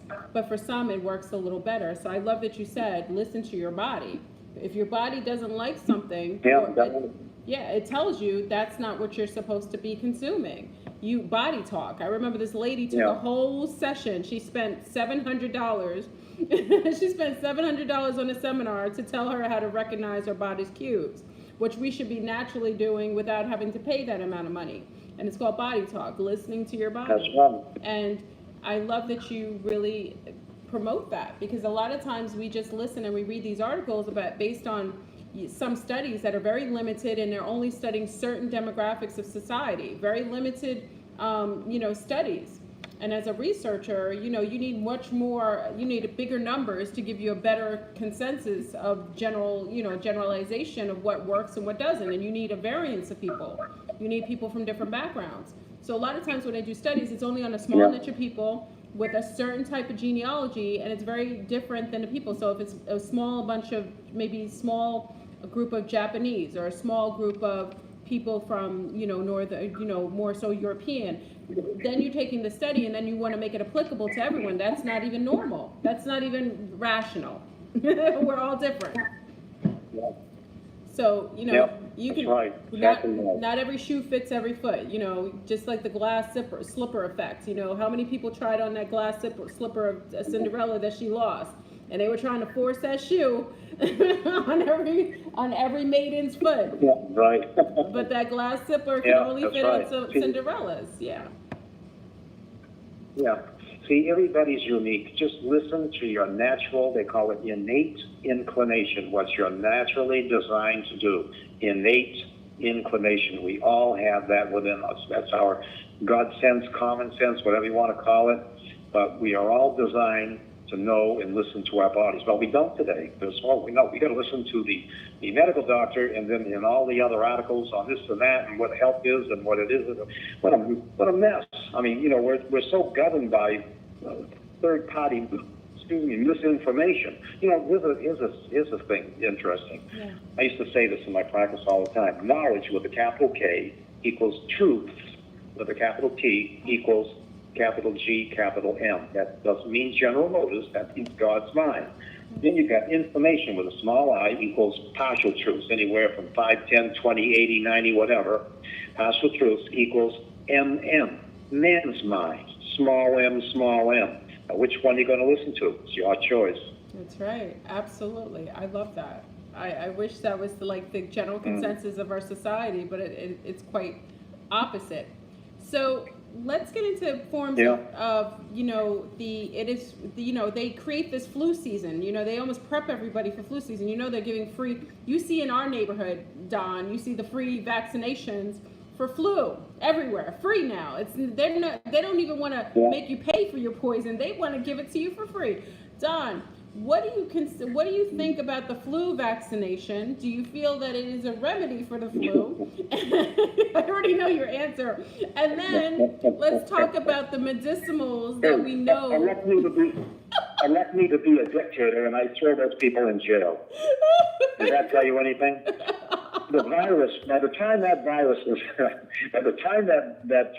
vaccination shot thing comes out, 6 months have gone by. That virus is already mutated, and that virus drug was meant just for that virus. You can take things like oregano oil. They don't care how many times the virus changes. I'm gonna nail you anyway. The flu shot is the most ridiculous thing imaginable. Just like the stuff there with the oh my gosh, cholesterol. That's the biggest scam lie in this country imaginable. Oh, yeah. Making money hand over fist, billions of dollars for the pharmaceutical industry at our expense. Unbelievable. Wow. Unbelievable. Wow. But the flu vaccine is stupid. It's just another virus. You take something like the oregano oil, and there's other things, like sovereign silver and stuff like that. But you just take oregano oil. I've got the most experience with that. It knocks off the virus. It kills bacteria, virus, fungus, and yeast. It does. Even remember. It's actually Remember, the virus actually 90% of infections are virus. They're not bacteria. Viruses are so small they can live inside bacteria. So let's say you haven't got a bacterial infection, but they give you an antibiotic anyway. Doctor's got to make himself look good. So he gives the antibiotic, kills bacteria. Well, kills the bad guys, good guys, whatever. Well, the bad guys, let's say if they're not even bad, but they have viruses in them, well, they get released. So, in my opinion, you can actually get worse by, taking the drug. Exactly. Ridiculous. Myself, I haven't had an antibiotic in 50 years at least. And that's why we're here having this conversation with you. That's exactly why. Yeah. And what's interesting about that is because I remember when my mother was sick, very sick, and she caught Legionnaires, which was going rampant at the time in Florida last year.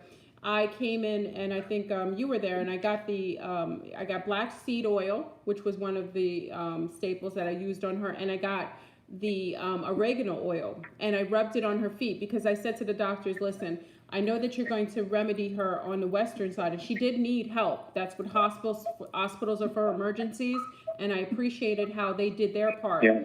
But one thing I said to them, I want to do my part, and as long as it isn't causing it isn't altering what you're doing, as long as you let me do it herbally, that'll be fine. And they allowed me to rub her feet every day with oregano oil. They couldn't believe that it was killing the spores. And this is my testament. It was killing the spores. The spores were going rampant, Don. They weren't going away. Nothing they did, no antibiotic they were giving her was killing the spores. They were replicating, and she would have been dead. Had I not added a little bit of a help, it wasn't fully. I'm sure they had some assistance, but it was the antifungal, antiviral effect of the oregano along with black seed oil that I was massaging on her body to allow for a little bit of more of aesthetic value. And I literally know, we watched, and the doctors were in awe, and they said, we wish we knew we could do these things. One of the doctors said, we know some of these things, but they don't let us do it, even though we know it would be helpful. Isn't that insane? You're in a hospital. Shouldn't you have you get medication daily, pharmaceuticals from all different companies. You're telling me that there's a remedy that would be helpful to work alongside of Western medicine, and you aren't allowed to administer it, but you're a doctor? Come on now. That's insane. Yeah, that's right.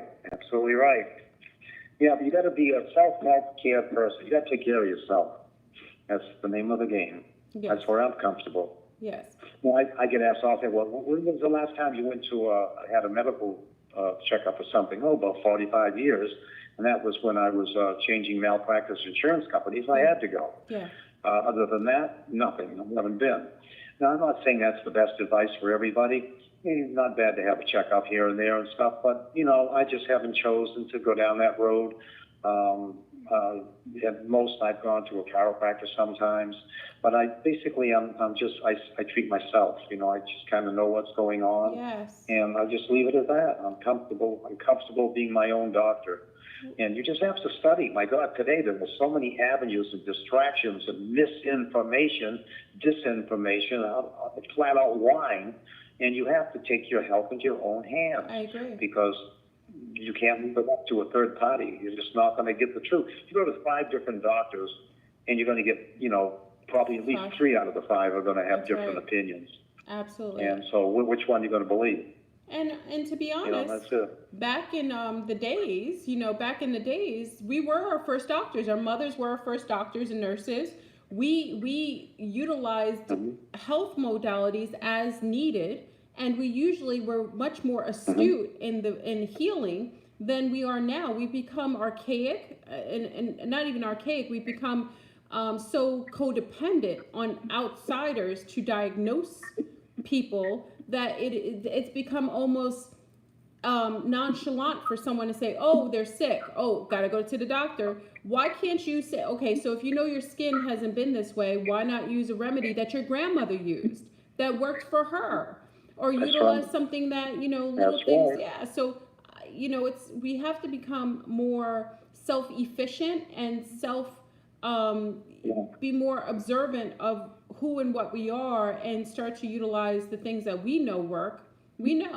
So even with the babies, because if we allow them to keep poking our babies, we're going to have issues with adults who have issues because they're so used to being diagnosed and prodded. Yeah. I got a call from my son tonight, just about 2 hours before you called me. Yes. And he said, oh, Dad, he said, I got a text. He said, Dad, could you please call me? So I did. So he said, Dad, my son, I think he's 12 or 13, said, came home from school with a massive headache. And he has a high fever. It was around 103.5. Yeah. And, so he said, Dad, what do you think? I said, David, look, tell me, when did it come on? Come on real fast? Okay, fine. I said, I can almost guarantee you he's got food poisoning or something. He contracted, to get the fever down. But the fever only goes up. The body's trying to protect you. It's killing you. You raise the body's temperature 2, 3, 4 degrees. The bacteria, the bad guys, can't live in that high temperature. That's right. So, you don't interfere with Mother Nature. So I said, David, just put him in the bathtub. Fill up the water high, so the only thing hanging out is his head. Everything else is underwater. Comfortable temperature, 90 degrees, totally. Because the temperature is 103 or whatever, 90 degrees, that's enough of a differential. So I call him up. I was at work, I think, actually. I'm not sure what I was doing, but then I called him up about 2 hours later, and sure enough, he was down to 98.7. Wow. Back to normal. I said, hey, probably will go up again. I said, just throw him back in the water again. That's right. And I said, and massage his neck in the back, right under the base of the skull, the occipital atlas area. Yes. I said, because I used to do that to him all the time. Being a father of a son, he knows what I used to do. And I said, just massage in those areas. Okay. And in the up the neck area. So I said, that's all. I said, that's all you need to do, David. Let the body fend for itself. It's fighting. Leave it alone. Let the body heal. The power that made the body is the power that heals the body. Woo! The body just needs less interference from human beings. Yes, period. The power that made the body is the power that heals the body. That should be. You should tag that. You should wear it on your shirt. You should make a hat, make America great again. You should make that hat, because I think that's so telling. I ought to have a shirt in the store with that on, huh? Yes, you should. I would buy it. Yes, I'd buy it and wear it. Absolutely. God made it fine. If man made it, watch out. That's an absolute truth. The truth always was, is, and it always will be. Or it's not a truth. Oh, times have changed. No, truths don't change. The doggone thing is a truth, period. And you hang your hat on truths. Mother Nature's divine laws. That's what you hang your hat on.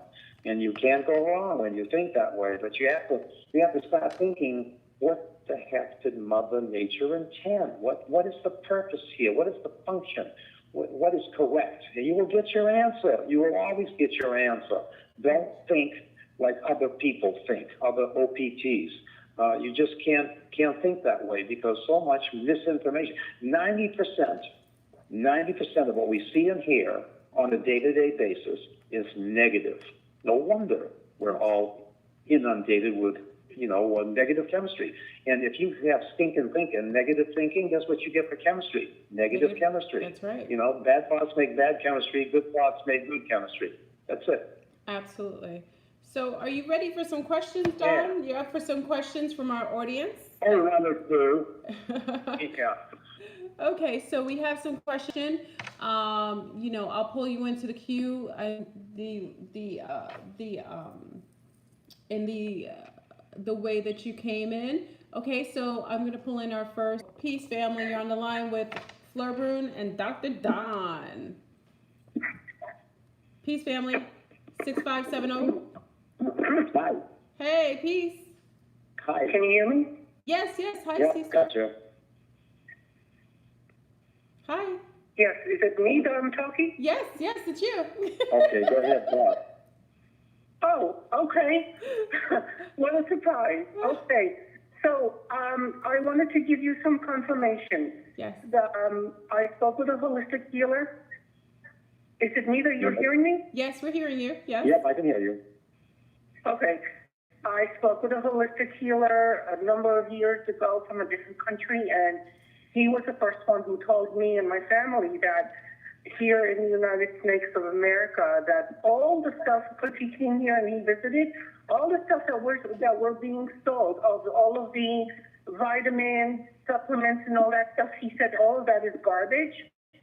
I also wanted to give you confirmation. Yes. That I worked years and years ago in a pediatric facility for outpatients, like regular doctors, and just doing temp work there for a few months. I kid you not, twice a week, we got free lunch from the pharmaceutical companies. They come in like, why are they doing that? What is the motivation? That's right. And that's where I start to second guess about modern medicine. So I really love what you guys are doing. I really hope that we could do a follow-up show on natural food. Are you saying that, I'm just asking, are you saying that we should be eating foods raw, or should we be cooking them? What do you think? Well, today, because we're so used to processed food, whatever you can handle digestive-wise, you might be 15 years of age, or you're 85 years or 95 years of age. To soften up, you got to cook it at the lowest temperature, like vegetables, put them in a steamer basket. Don't cook them in water. Put them in a steamer basket. Cook them on a low temperature. Anything that you do, if you're frying something, fry it at the lowest temperature possible. Might take a little more time, but you save the nutrition in the food. But that's basically it. Raw food today is going to be tough if you just eat all raw vegetables. I can't handle it myself. My digestive tract will not handle it, so I don't do that. I have to soften it up a little bit and go from there. I put them in a steamer basket, and certain things like I can eat a raw carrot, no problem with that, celery and stuff like that, but tomatoes obviously, but some of the other vegetables, like broccoli, I don't care for broccoli. Uncooked, I just don't care for that. So I put it in the steamer basket a little bit, soften it up a little, and I have no problem with it. So depending on what age bracket you are, it's not even food, it's chemistry. When you throw food in a microwave, it tastes the same, but it's not really. I learned a while ago that when you're putting things in the microwave does something to even just basic water, that when you're ingesting whatever it is that you put in the microwave, the body doesn't even know what to do with it. That's right. It changes the DNA right at the DNA level. It's dead. Whatever is in there just comes out dead. It's lifeless. Absolutely lifeless. Right. Yeah, right. That's it. You kill the enzymes and everything else. I'd like to open the floor to the next caller, but I was wondering, do you have a number that you could be reached? Actually, I won't give out my number. I get inundated with numbers type thing. If anything you want, you go through Dell, but I will not give out my number. I also lecture for other companies, and I will not give out my number. I would not have a life. So I just don't want to get involved, you know. Absolutely. But if you have something, questions, go ahead. I'm curious to know, for people who either have celiac disease, for people who have schizophrenia, remedies that would help them to be a little bit more stabilized, more balanced. It's written by Brenda Watson.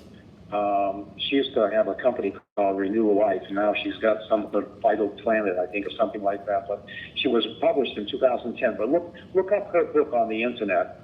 It's published in 2010. And I just can't remember the title of it, but it's Brenda Watson. Brenda Watson? You know, and look up. What's that? Oh, is it Brenda Watson? Brenda Watson? Yeah. Okay. Yeah, Brenda Watson. Just look up and you'll see a book that she published in 2010. It's a big fat manual, but it tells the gut, how the gut is related to the brain and behavior.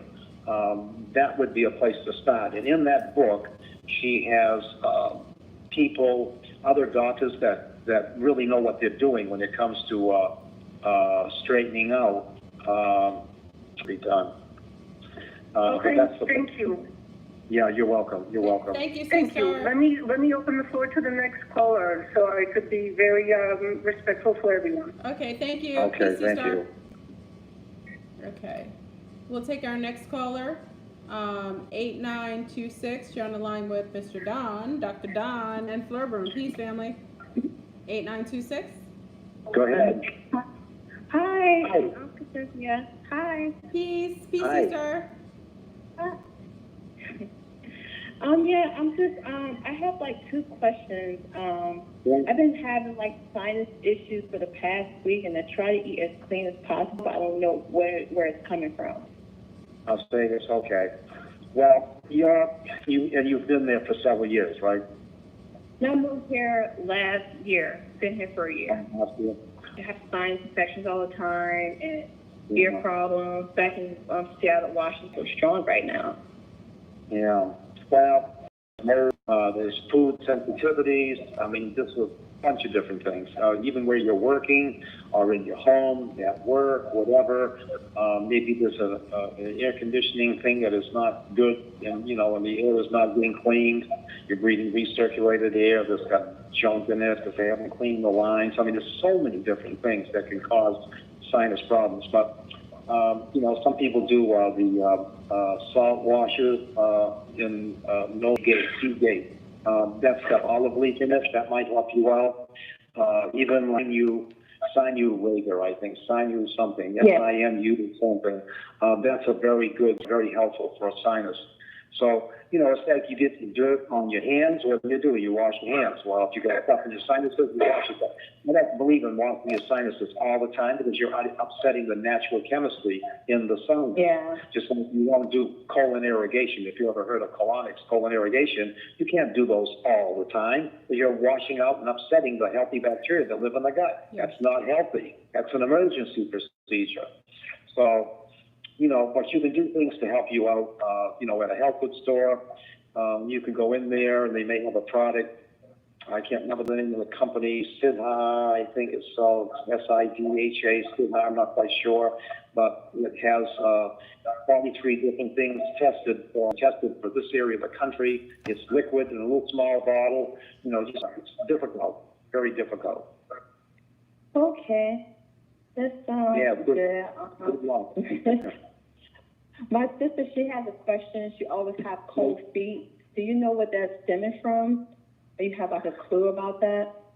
How old is your sister? 32. Oh, she's young. Wow.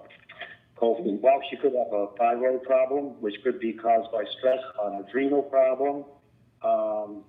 And the adrenal gland will affect the thyroid, slow it down, type thing. And then when you get hypothyroid, then you get cold hands, cold feet. That's one of the things. That's probably one of the most common. But there's so many multiple causes of things. I got to talk to you to step down and take in the case history.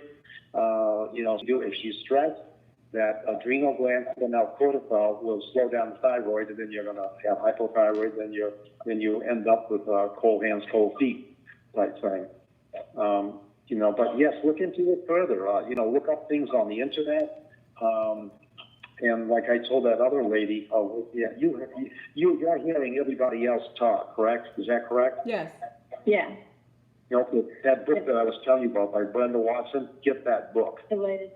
Okay. Get that book by Brenda Watson. Product. Yeah, it was written in 2010. It's a big, isn't here yet, but what she wrote in that book is just phenomenal. And that, then probably 90% of the doctors even know. Like, I take new chapter multivitamins. Do you think those are pretty good vitamins? Okay. Yeah, they are. They're whole food. They're whole food. Company as good as Garden of Life. That's another good company that has whole food. It's called My Kind. Garden of Life. Yeah. It's whole food nutrition. Another good one is Vibrant Health. It's called, let's see, Vibrant Health. It's called Max. Their label, it's powdered. It says contains all known nutrients. They're the most award-winning company in America for whole food. That's another powerfully good company. Okay? Okay, well, I'll definitely check them out. And thank you so much. I really appreciate it. Thank you. You're welcome. Thank you, C-Star. Okay, well, next caller. Okay. Peace. Okay, bye. Bye. So,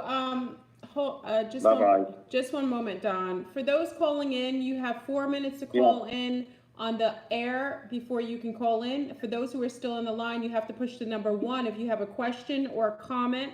I see there isn't anyone else pushing the number 1. If you're calling in, you have about 4 minutes to still call in. The number is 646-787-8311 or 515-605-9881. Again, the numbers are 646-787-8311. And again, the other number is 515. If you have a question or a share, take this opportunity.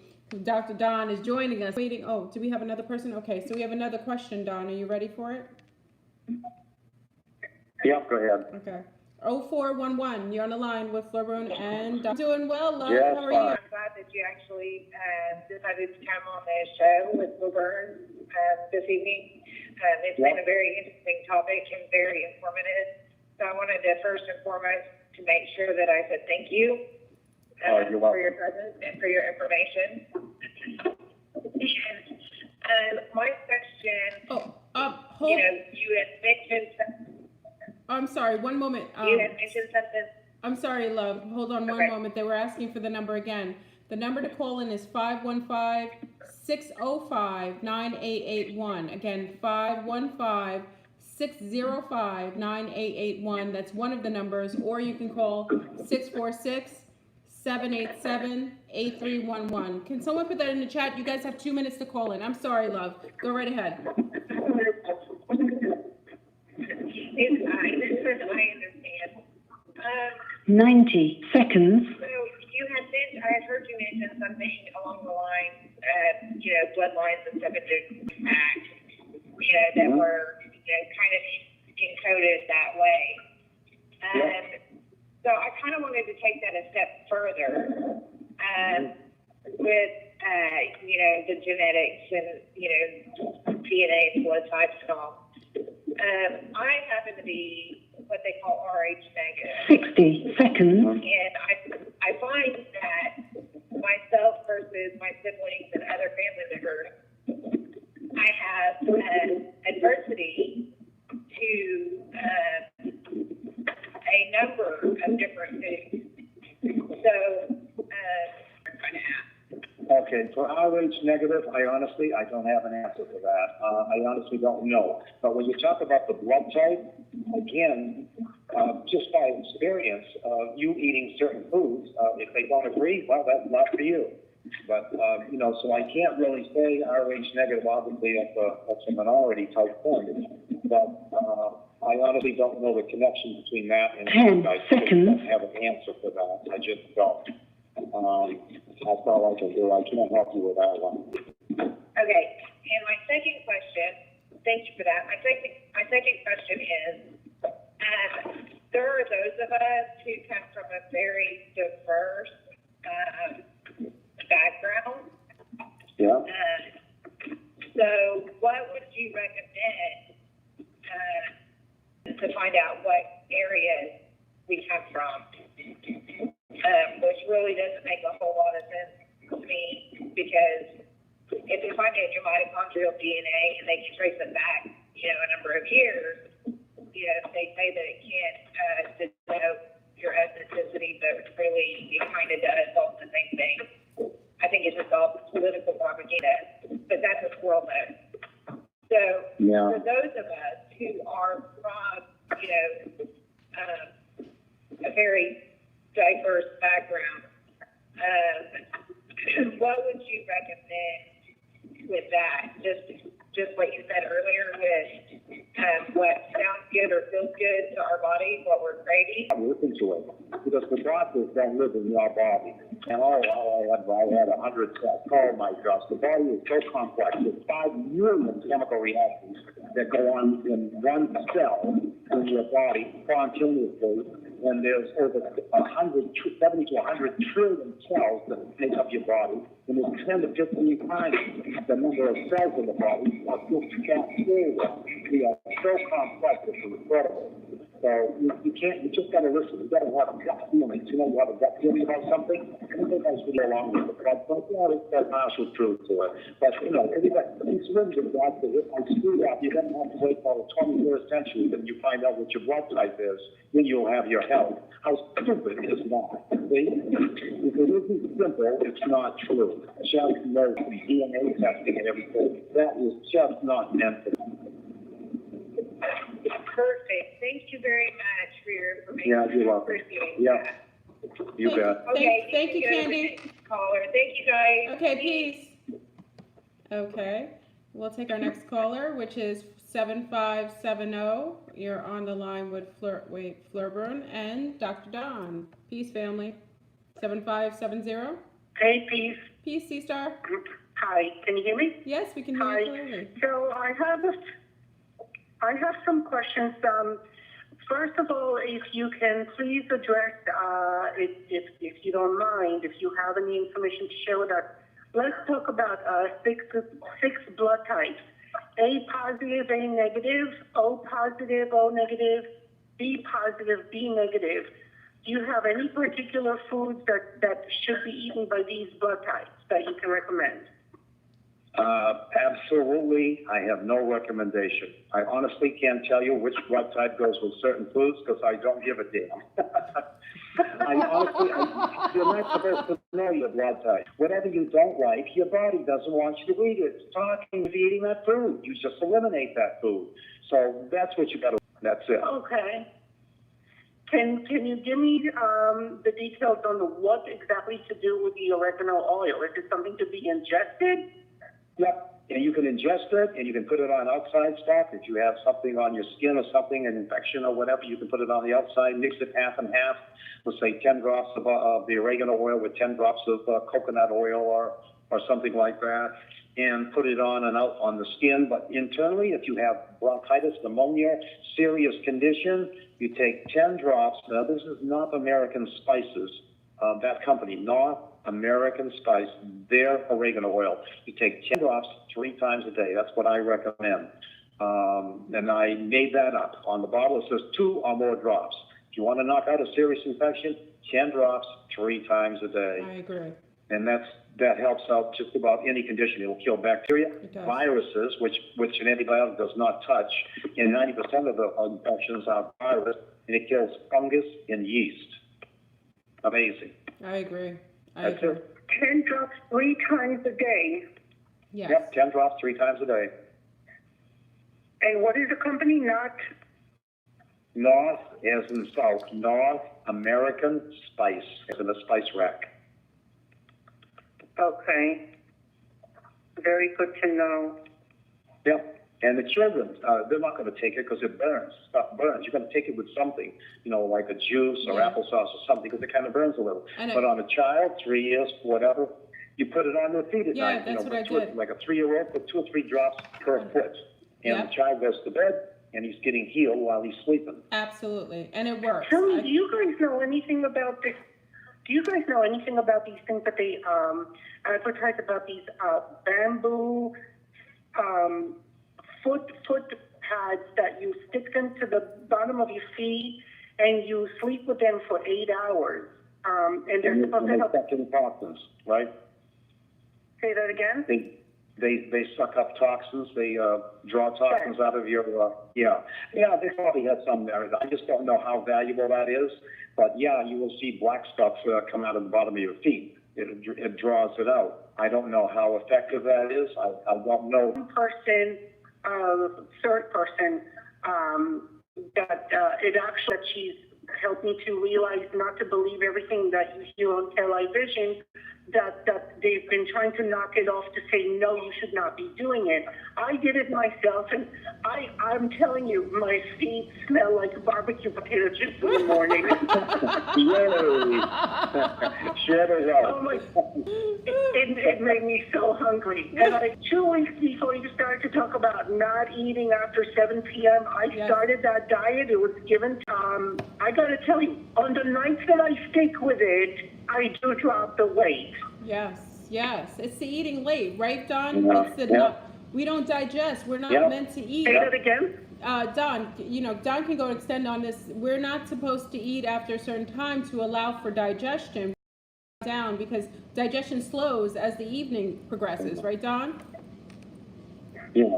Right around 5 p.m. or so, your metabolism slows down. The body is going to take 30 billion cells out of circulation when you're sleeping at night. It's getting ready for that. It does not want a ton of food, and we keep eating. 6 o'clock is dinner, we eat something at 7, something at 8. You can't do that. We keep snacking. Well, so the body says, I know what I'll do. It'll partially digest it. You're going to have, swelling of the stomach, and you don't feel good, and then you won't sleep or interfere with sleep, and then so the body will say, I know, I'll put it in storage. I'll get to it tomorrow. So it converts it into a fatty acid, puts it into a fat cell, so you're getting fat, and, everything is going against you. Yeah, I agree. Toxins will build up. For me, I stopped eating a little bit earlier than that. I wanted to ask you, yes? Go ahead. Well, you shouldn't eat 3 hours. About, what do you call these things? They're non-iodized salt that you do some kind of like a flush that you go 8 hours of not eating, and then you take like 2 teaspoons of this thing with 8 ounces of water, and it kind of like makes you go to the bathroom to clean out your bowels. What are your thoughts about that? That will do that. Salt will kind of do that. It'll make it's kind of like a rotor-rooter in the body. But the healthiest salt to eat is Himalayan salt. It's the only salt, supposedly, that has stored sun energy in the crystal of salt. Now, salt, it tastes salty. You say, oh, that's not good for high blood pressure. This has got 84-plus minerals in it, the Himalayan salt. Table salt, the sodium chloride, that's a drug. You can't compare 84 minerals because balance. It's all the minerals. So all this goes back to balance, the humic fulvic minerals. Balance all the minerals. You've got to stay with harmony and balance the way Mother Nature intended. Did not intend us to eat one mineral in out of proportion with all the other minerals. You upset the balance. And the gut is all about balance. You may get a temporary gain, but you're causing other problems. That's what drugs do. You get a temporary gain, you lose a symptom, but you're causing something. Just picture that game of whack-a-mole. If you don't know what it is, look it up. Hit this thing down, and then it pops up over here. Hit that one down, it pops up over there. You're never getting ahead of the game. And in long term, you're wearing the body out. You're confusing the body. The body wants to recognize exactly what it was designed for, not man-made complexity and confusion. It's made for simplicity. That's what God designed. I mean, can you imagine if we had to try to figure out how to run a human body with 70 to 100 trillion cells, 10 to 15 times that number in bacteria, all the complex organs and everything in the body? Can you imagine the size of the computer? Forget it. Not going to happen. When the patient went to the doctor and nothing was wrong with them, and they were asking how do they continue to live longer with having that kind of preventative measures of medicine. So I love that. I love that because it's preventative medicine that they turn it exactly the right. They tell you, you say just something, well, I'd love to do this naturally. Hey, you're taking a chance. You're going to get a heart attack. You're gonna die, have a heart attack, you're gonna go down with cancer. That's just a bunch of lies to keep you under their realm. That's right. You know, and because the nurses as well as the doctors are brainwashed. They're all brainwashed by the pharmaceutical industry. But those doctors, they want them to know, from little Johnny and Mary Jones, go off to graduate school, and that's it. They're brainwashed for the rest of the time until they get their degree. Then they get into practice, and they never ever think for themselves. To share with the family is for anyone who is going for acupuncture, after years of going and doing research to go to different acupuncturists, I wanted to recommend to everyone, I know it's going to be very hard to find, but if you happen to find someone who has a philosophy of using as few needles as possible, where their goal is to try to use only one needle to be able to remedy the body, if you could find that person that has that kind of a philosophy, I would say that that's a person to go with. Also, when you're going for acupuncture, you want to look for a healer that's actually going to stay with you in the room and continue to work the needles with you, not just to throw those needles into your body and leave you alone for 45 minutes. Yes, I agree, because that's what Say he that did. again? Yeah, I agree with you, because that's what he did with Yeah, me. I agree. I was like, you're just putting the needles in. He was like, okay, meditate for 45 minutes. I'm like, this is it. Like, you're just doing that and leaving. It didn't make sense to me. I felt better. I will say this, after our acupuncture, my shoulders were relaxed. My feet swelling went down totally. They went away. And I did feel better, but I felt like he wasn't proactive. Thank you for saying that, because I think most of us don't know this. There's more to it than that. Acupuncture can be used in so many different ways. The first time I did acupuncture was not the typical acupuncture.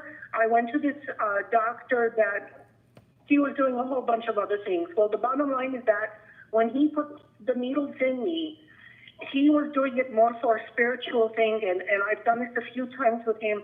I floated out of my body, and I have a big fear of loss of gravity. I have a big fear of floating, and I was freaking out. And the second time when I went there, I realized what was going to happen to me. But what I didn't like is that he left me alone in the room for 3 hours. And here I was, suspended up in the air, floated away from my body, having a detachment. And there was a door in the room that it was an emergency door. And we were like about maybe the 3rd floor up from the ground. And I was so afraid that I was going to float out of the room and just go up into the sky. So there's a lot of different ways that acupuncture can be used. I think it also depends on you being able to pick the acupuncturist and see what their philosophy in life is. Yes. Because when I've had a really, really good one that just was fresh, went around the ears, but had taken the time to study and check the books before they even would put a needle in me, what a difference of a treatment that was. Wow. Yeah, I can understand that. To me, acupuncture is basically energy medicine. It removes interferences to the normal expression of nerve energy. Basically, chiropractic was an offshoot of acupuncture. Yeah. Only they don't use needles; they use their hands or other instruments. So it's energy medicine. Energy, everything chemistry, everything physical in the universe is compressed, slowed down energy. Everything is energy. And that's the medicine of the future, is energy medicine. I agree. Thank you for sharing that. Yes, I believe in that. Let me ask you that. When you floated out, let me ask you I'm sorry. Let me ask you a question about you floating out of your body. You said he left you in the room for 3 hours when you were in there? Yes. With the needles in your back, unable to move? No. The needles were placed, maybe 1 or 2 were placed in the center of my abdomen, like right above the belly button. Okay. And I had 2 that were placed in kind of like in the center line between where my knee would be up to my lap. They were on each leg, so they were all symmetrical. Okay. And I've never had needles be put in that way after that, because when I went afterwards I went for more like medical, problems with my body.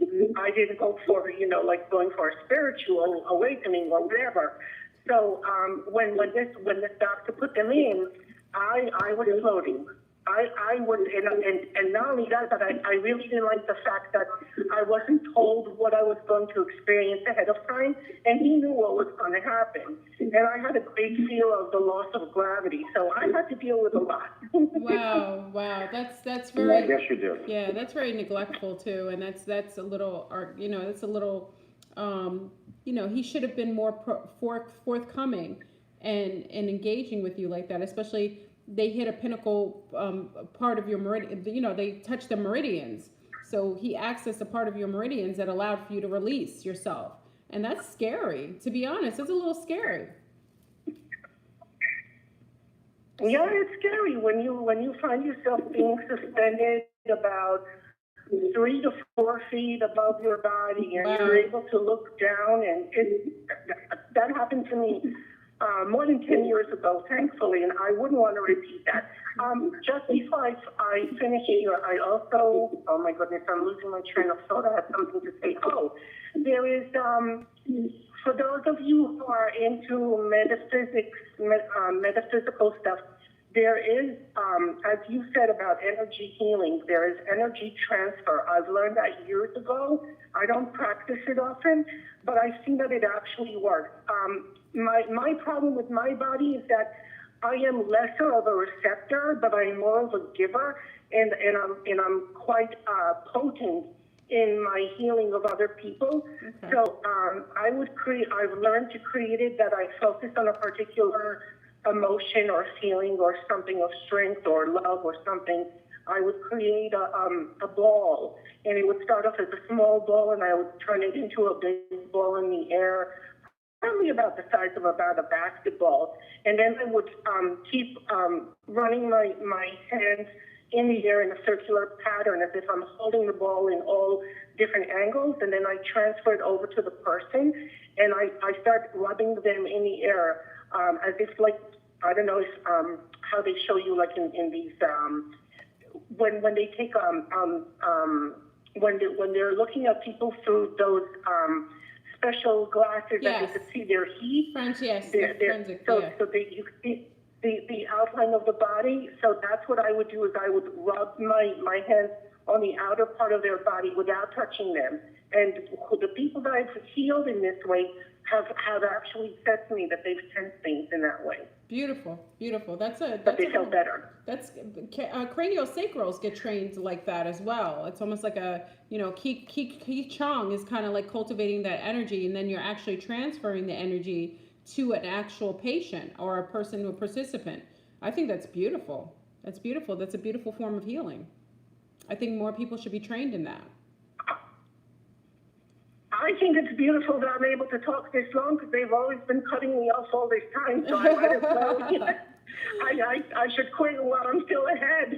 Well, thank you so much, C-Star. I appreciate you calling in. My pleasure. Have a great night, everyone. Same likewise. Peace. Okay. All right, Don. How you doing, Don? Don? Did Don get cut off? Hold on a second, family. Oh, he might have gotten kicked out. Did he get kicked out? Uh-oh. We lost our guest. Okay. Well, family, I can't put him back. I can't bring him back on here. I'm going to have to. This is crazy. This is like insane when they just kicked him off. You just got the message not to let anyone do Reiki. I don't do it. I let family. Only people that, no, I don't do anything. I don't let anything. The acupuncture was the most. Well, family, listen, I apologize for Don being kicked off. This is odd. I don't even see him in the call queue. It didn't even show me that he got kicked off. This is insane. Wait, Don is still on here. Don, I see his number here. This is interesting. Okay, so I think Don, if you're still on, we can't hear you. And I don't want to take you off, because if I do, then I can't bring you back in. So let's see if Don will come back on. I'm going to take the last caller, and this is the end of our night anyway. So Don, if you're in there, just stay in the queue and see if you can talk in there. Hopefully you'll be able to. I don't see that he's on there because we can't hear you, Don. So I'm going to take in the next caller, and then this will be the last call of the night. So this is 0733. You're on the line with Florboon. Don is somewhere in the ether.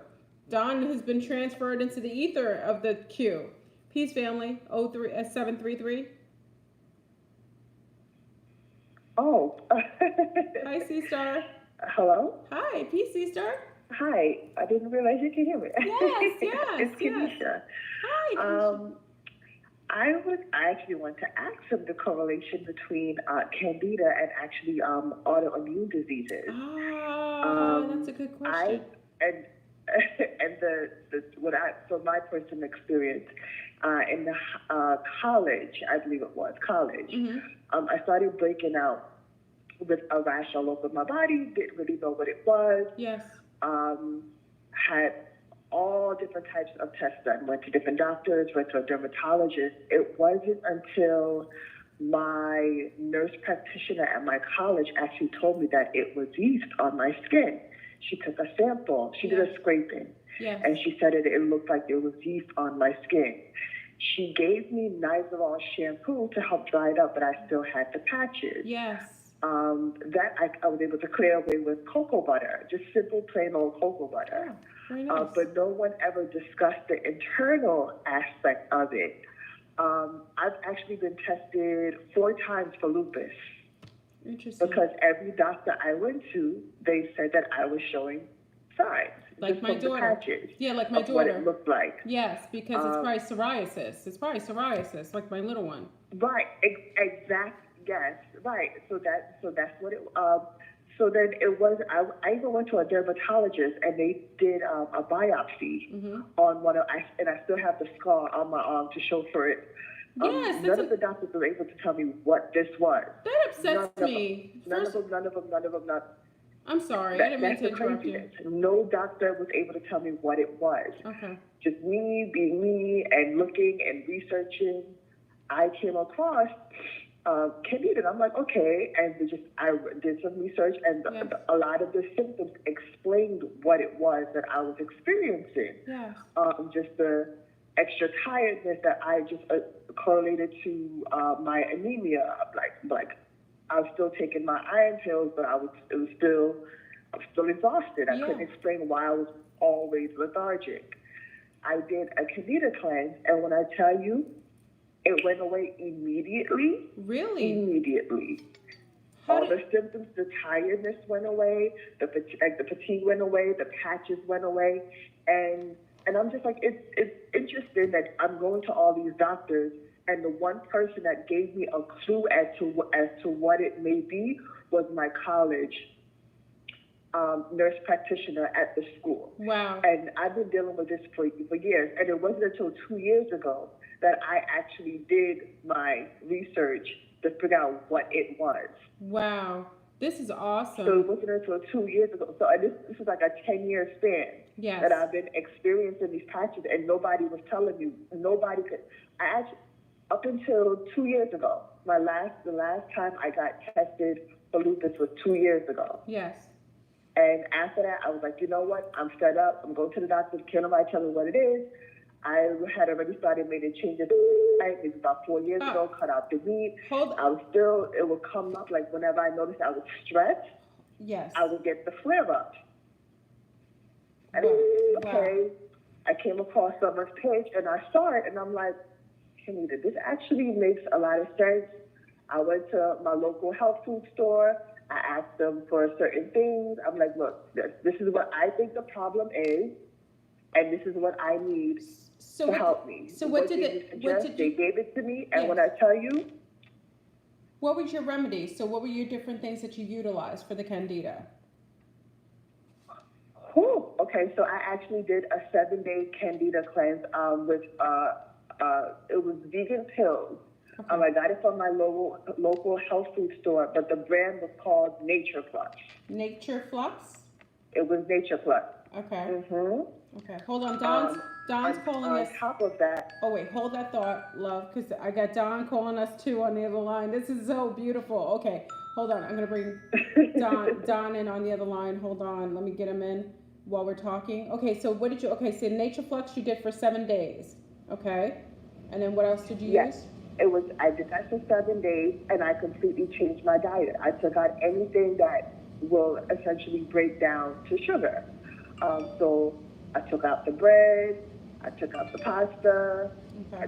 I don't drink juice anyway. I'm a water drinker. I don't drink soda. Yes. But caffeine, a lot of natural teas have they're heavily caffeinated, or natural or organic. It's still caffeinated. Yes, it is. So I took out a lot of hold that caffeinated tea. hold that thought, C Star. Hi, Don. Yeah, they kicked you off, Don. We're on the line still. Hold on. I'm going to put you on. Now, love, I'm going to put you on this, and I'm going to ask you a question to Don, too, and I'm going to share it with you, okay? C-Star?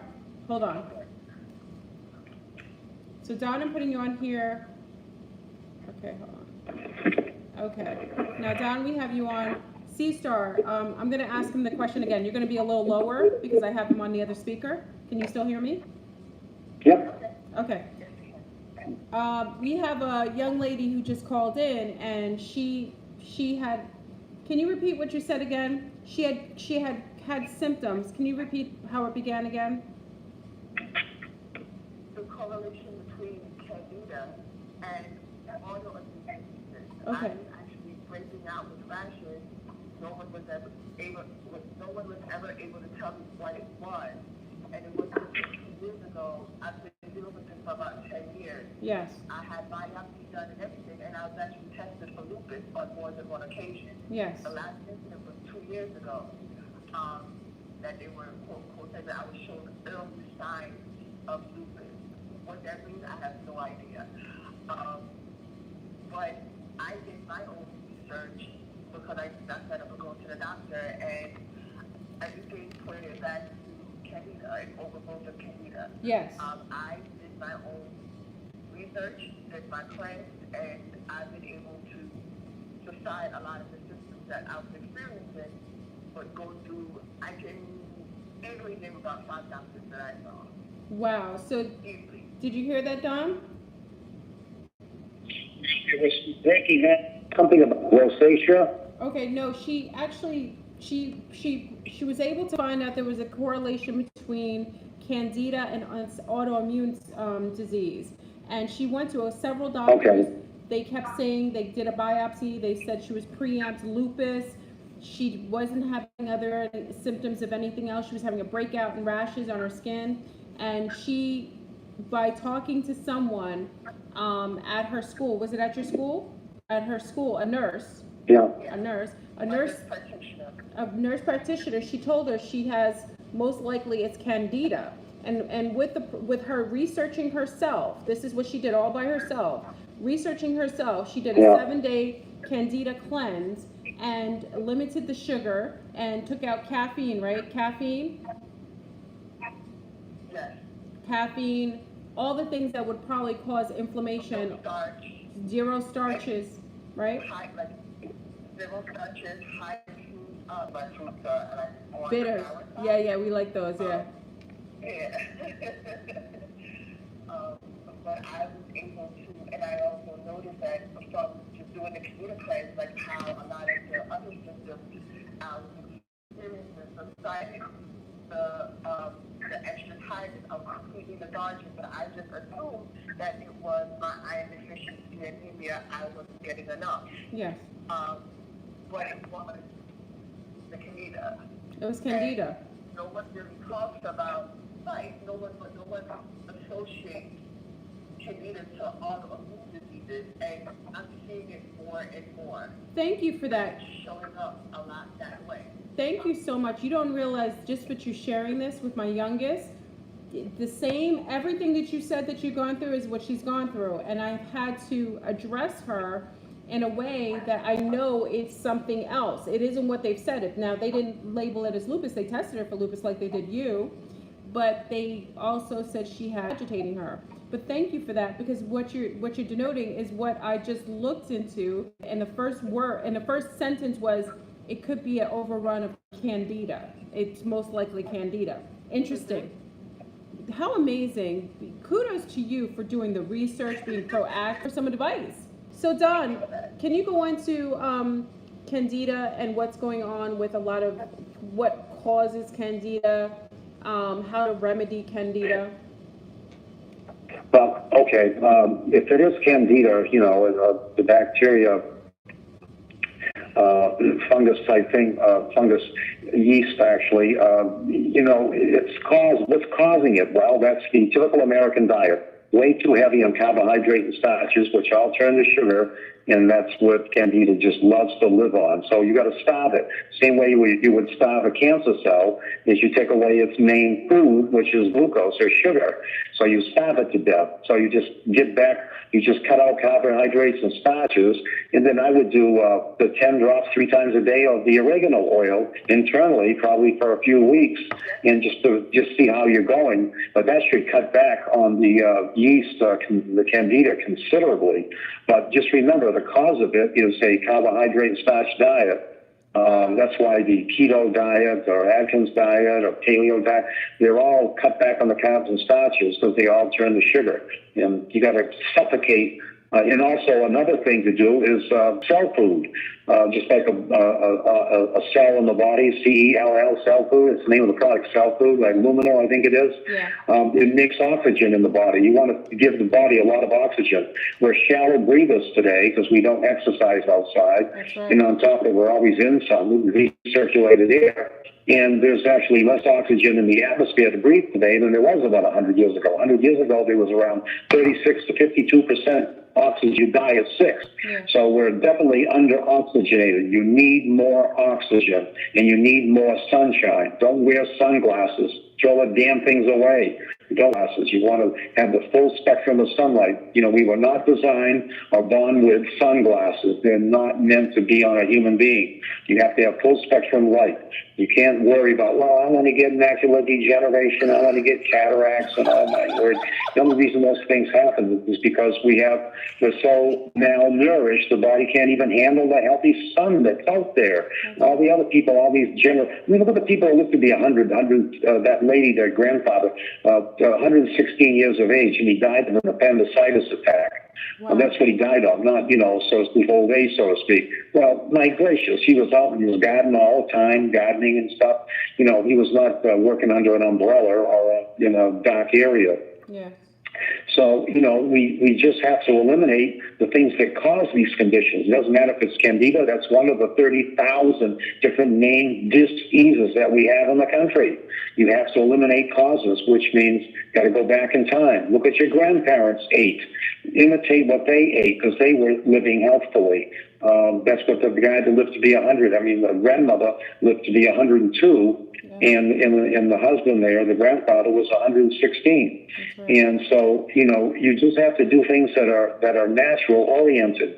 We're not meant to make chemistry, and it doesn't work. It just doesn't work. So, but it's the sugar. It's the absolute sugar content of the carbohydrates, starches that break down. Just look at healthy fatty foods and eat more of those. That's it. And let me ask you a question, C-Star, and also Don. Isn't milk a problem with candida? Is milk a problem? Did C-Star, were you? What I did was a candida? Yeah. Oh, I am? Yes. I'm sorry. I did the candida detox, and the brand that I used was the Nature Plus, 7-day brand. I had a mucus tea, but it was like loose tea. What is it? Loose? Say that again. A mucus tea? It was a mucus tea mix. Okay. Mm-hmm. Mucus tea mix. Okay. That I got from the health store. I remember one of them. I know marshmallow is really good for mucus. Because they relate. They work in. So she did a mucus cleanse as well, Dawn. Yes, I did. Honestly, breaking up. I'm not hearing much of anything except breaking up. Oh, Dawn is breaking up. Okay, wait, hold on. Both of you. Okay, hold on. Of course, when we're getting into the crux of something, of course it would break up at this time. Hold on, C-Star. This phone is about to. Okay, so let's do this. I want to continue this conversation, C-Star, if you don't mind. So stay on. Don, wealth of knowledge. Don, can you hear me? A little bit? Yeah, a little bit. Okay. A little bit. So Don, thank you again. I want to using intel to be able to say that I've known you all these years. You've been a wealth of knowledge for myself, for my children, and I thought it was such a gift to share you with the audience tonight. Okay, thank you. I appreciate that. I thank you. So thank you, Don, for coming on. I appreciate it. Love you. Absolutely. And Don, hopefully one day you'll come on again. Whatever you like. Okay, sure thing. All right. Have a good night, Don. Good night. Good night. Peace. Okay, it was breaking up. Okay. So you guys can't hear it because I can't have her on speaker. I have to plug her in because the batteries. I mean, I'm using all this technology, which is not recommended at all. So you were able to, how long did you see results when you remedied yourself, basically? After you did the 7-day cleanse, how well did it fare well with you? I was starting to feel a difference within day 3. Wow. I'm going to be honest though. Yeah. Around day 2, I was the crankiest. Yeah. Because it's sugar, and what's happening is that you're doing the cleanse, you're actually starving the parasites. Yes. So I was craving a lot of sugar. I didn't give in. That's right. But my second day was rough though. I'm not even going out. I don't eat a lot of sweets. The monsters were in your head. It's like a fast. It's like a fast. Yes. But basically that's what it was. But I was actually surprised because I eat really healthy. I don't eat meat. But not to get graphic, but the parasites that I actually passed, you can actually see them. Wow. And I was like, it makes sense because it's all in your gut. Yep. It's all in your gut. And you're feeding, which is why you crave certain things. But I was able to see, I was able to notice that my skin cleared up. It comes back every now and then, but not as intensely. Okay. Or the first time it happened, it was actually my entire back, my groin area, Yes. on my chest, and it was coming towards my neck. Okay. 1 or 2 spots on my leg, like around my groin area, but that's it. Wow. So immediately when I see it, I know what it is. Yes. And I know, okay, I need to cut back. That's right. And I love it. For me, tea is my problem because I love tea. Yeah. Yeah. So, and a lot of the tea is naturally caffeinated. I don't drink soda. So a lot of it's the tea. And even though you do... Well, you could do ginger. If you like, if you do the... Yeah, if you do the ginger and turmeric teas or... I love ginger. Yeah. I love ginger. Ooh, that's my... I love ginger. That's my favorite. So that's what helped me. Thank you so much. But I've noticed that it's coming up more and more often, and I'm noticing that the conversation with autoimmune disease as if it's just something off season, and no one is discussing the candida part of it, and that plays a large part. And all it is sugar. You're feeding the parasite. Absolutely. And they recommended you have sugar through fruit. You could have fruit, right? Yes, but fruit, yes, you just have to be mindful of what fruit, because a lot of fruits now are high in sugar. Yes, but they I are. prefer my fruits on a sour side. Yes. So I don't like overly sweet plums. I prefer like the sour. Yes, me too. Kind of plums. Oh, yes. So that I was able to eat all of the fruits that I'm accustomed to eating that I like, because I'm not really a fan of overly sweet fruit. Good. You know, it's so interesting. I almost feel like you were absolutely meant to call tonight, because it's the same thing. Candida, I was researching it. I was like, something has to happen. I've done everything and it goes away, but it comes back. And remember, she's little, so she's a little person. And I'm non-restrictive in that I don't bring sugary things. I don't have a lot of sugar in the house, but she does like starchy things. So starch turns into sugar. And so do I. Yeah, the starches, it's not really, she's not a big cookie, like she doesn't like cookies, and so maybe ice cream every once in a while, but we make our own ice cream. But if I could starve it and just get her back to a perfect homeostasis, and I can knock it out, because it's basically takes over, especially here in Florida when it's moist, and you know what I mean, it's a fungus. Florida, anywhere wet and moist, is a fungus friendly place. It just builds yeast and fungus. All the children here have patches. It's like a dream. I thank you so much. I'm gonna check out everything, and of course I'll call you, because I'll be like, listen, because I have to be a little more proactive, and she's little, and as a mother, especially someone who's been really resilient in bringing certain things and trying to remedy stuff, a lot of the doctors or even naturopathic people don't know, or they won't learn. From the Caribbean, we have other types of the way that we work alchemically. She has this for her coming from more meat for me. I think her allergy is more so coming from me. Daddy had it, but I think it's me mixed with daddy who's causing it. Right. This is something that just recently started to flare for me. I never had that issue before. Wow. I never had this issue before. I'm thinking, I'm thinking it was the food that was causing this flare up. I agree. Because again, because me living at home prior to college, I didn't have this problem. When you're in college now, you do whatever you want. That's you right. Not if you really you're not accustomed to eating. That's right. I wasn't eating what my mom was cooking, but I wasn't putting that. I got to figure out what this is. Absolutely. Because I look like I'm a walking, symbol for some type of STD or something. No, I understand. Nobody tell me what this is. Yeah, I understand. I totally understand. And it's a stigma too, because our skin is a denotion of our health, and you have something like that showing up, and there isn't anyone who can assist it, and they want to diagnose it like lupus. When you said that, I was like, okay, automatically you spoke to my situation.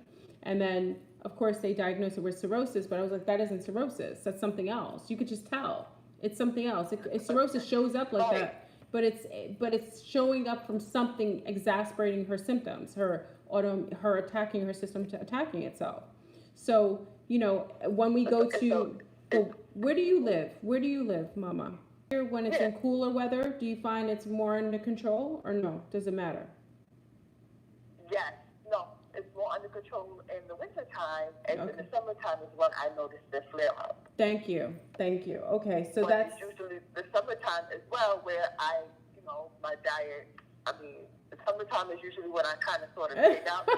That is true. Yeah, that is true. Really, I'm being honest. You're not really doing a lot of the home cooking. That's true. Although it's still vegan-ish. Yeah. It's still trashy vegan-ish. Well, vegan. Yeah, but vegan is a lot of starches. Yeah, vegan lifestyle can be starchitarianism. Right. Yeah. I was just about to say, the beginning stage of veganism, even though I'm not vegan, completely. The beginning stages of veganism is starchism, because that's all you eat. That's all it is. Starches. Whatever, you just substitute a lot of things for pasta. Yep. And potatoes, a lot of potatoes and other. Potatoes. Yeah. So. And I love potatoes. Yeah. So and that's another thing. My little one loves potatoes, but the potatoes are obviously very starchy, and I think that could cause that. I try to do more yams occasionally. Moms and people, not even mothers. Just a lot of women need to hear this conversation about candida, that we're just like the doctor was talking about cancers being overdiagnosed because it's really fungus. People are suffering from fungus outbreaks rather than cancer. It looks like cancer, but it's actually a fungus outbreak. So we've got to talk about that. Exactly. Yeah, candida is a problem, and it's showing up as other things. And I was about to say as well, and not to be graphic, but we're all adults here, hopefully. Yeah. Candida doesn't always show up as a yeast infection. That's so right. You can't just tell you have it because it's nothing. That's right. That's a good point. So, this is something, and I guess this will be a nice conversation as I work through this, because just you sharing this in your journey will allow me to be just as now I have a lead a little bit more into the works of even my daughter's condition.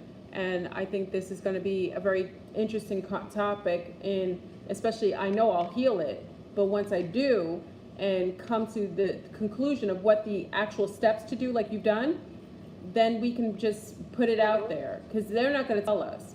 Just like when Don was telling us spike your alkalinity, which actually is an anti to acidity, and then we wonder why we have digestion issues.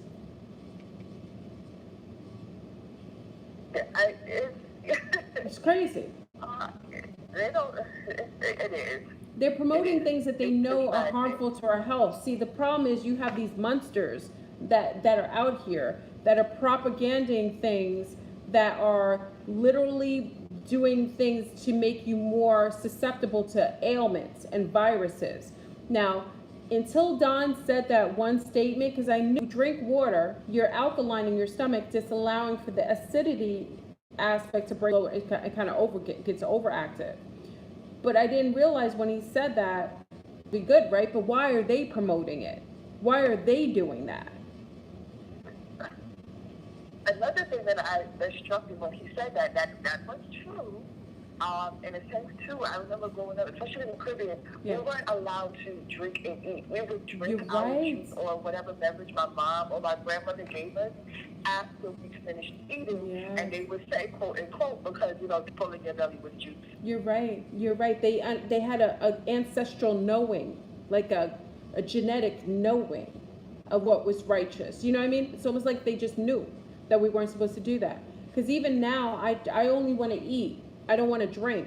But I started doing that when I got a little older after the children came. Only after the children came did I start doing that. No, my friends, I still have that mentality. And it's like, oh, you don't want anything to drink? I'm like, oh, no, I get it when I'm done. Yes. And it's because for a very long time, like, I wasn't allowed to eat and then drink and then eat and then drink. Because you would drink all your juice and you wouldn't want the food. And the minute you get a little bit of juice. See, it makes sense now. So now it's just a process of eat first. And then have something to drink. Yes, this is beautiful. I think there was a lot of, I talk to Don all the time, but this was much more intricate and much more like we got into the crux of things. It was an amazing. I definitely want to have him on again. And mind you, Don just did this for me. Because this is who I've been going to. Like if I go into the holistic store and I have a wealth of knowledge in my own research, but nothing to the degree that he's seen things on site. So he could tell you what's worked. You know what I mean?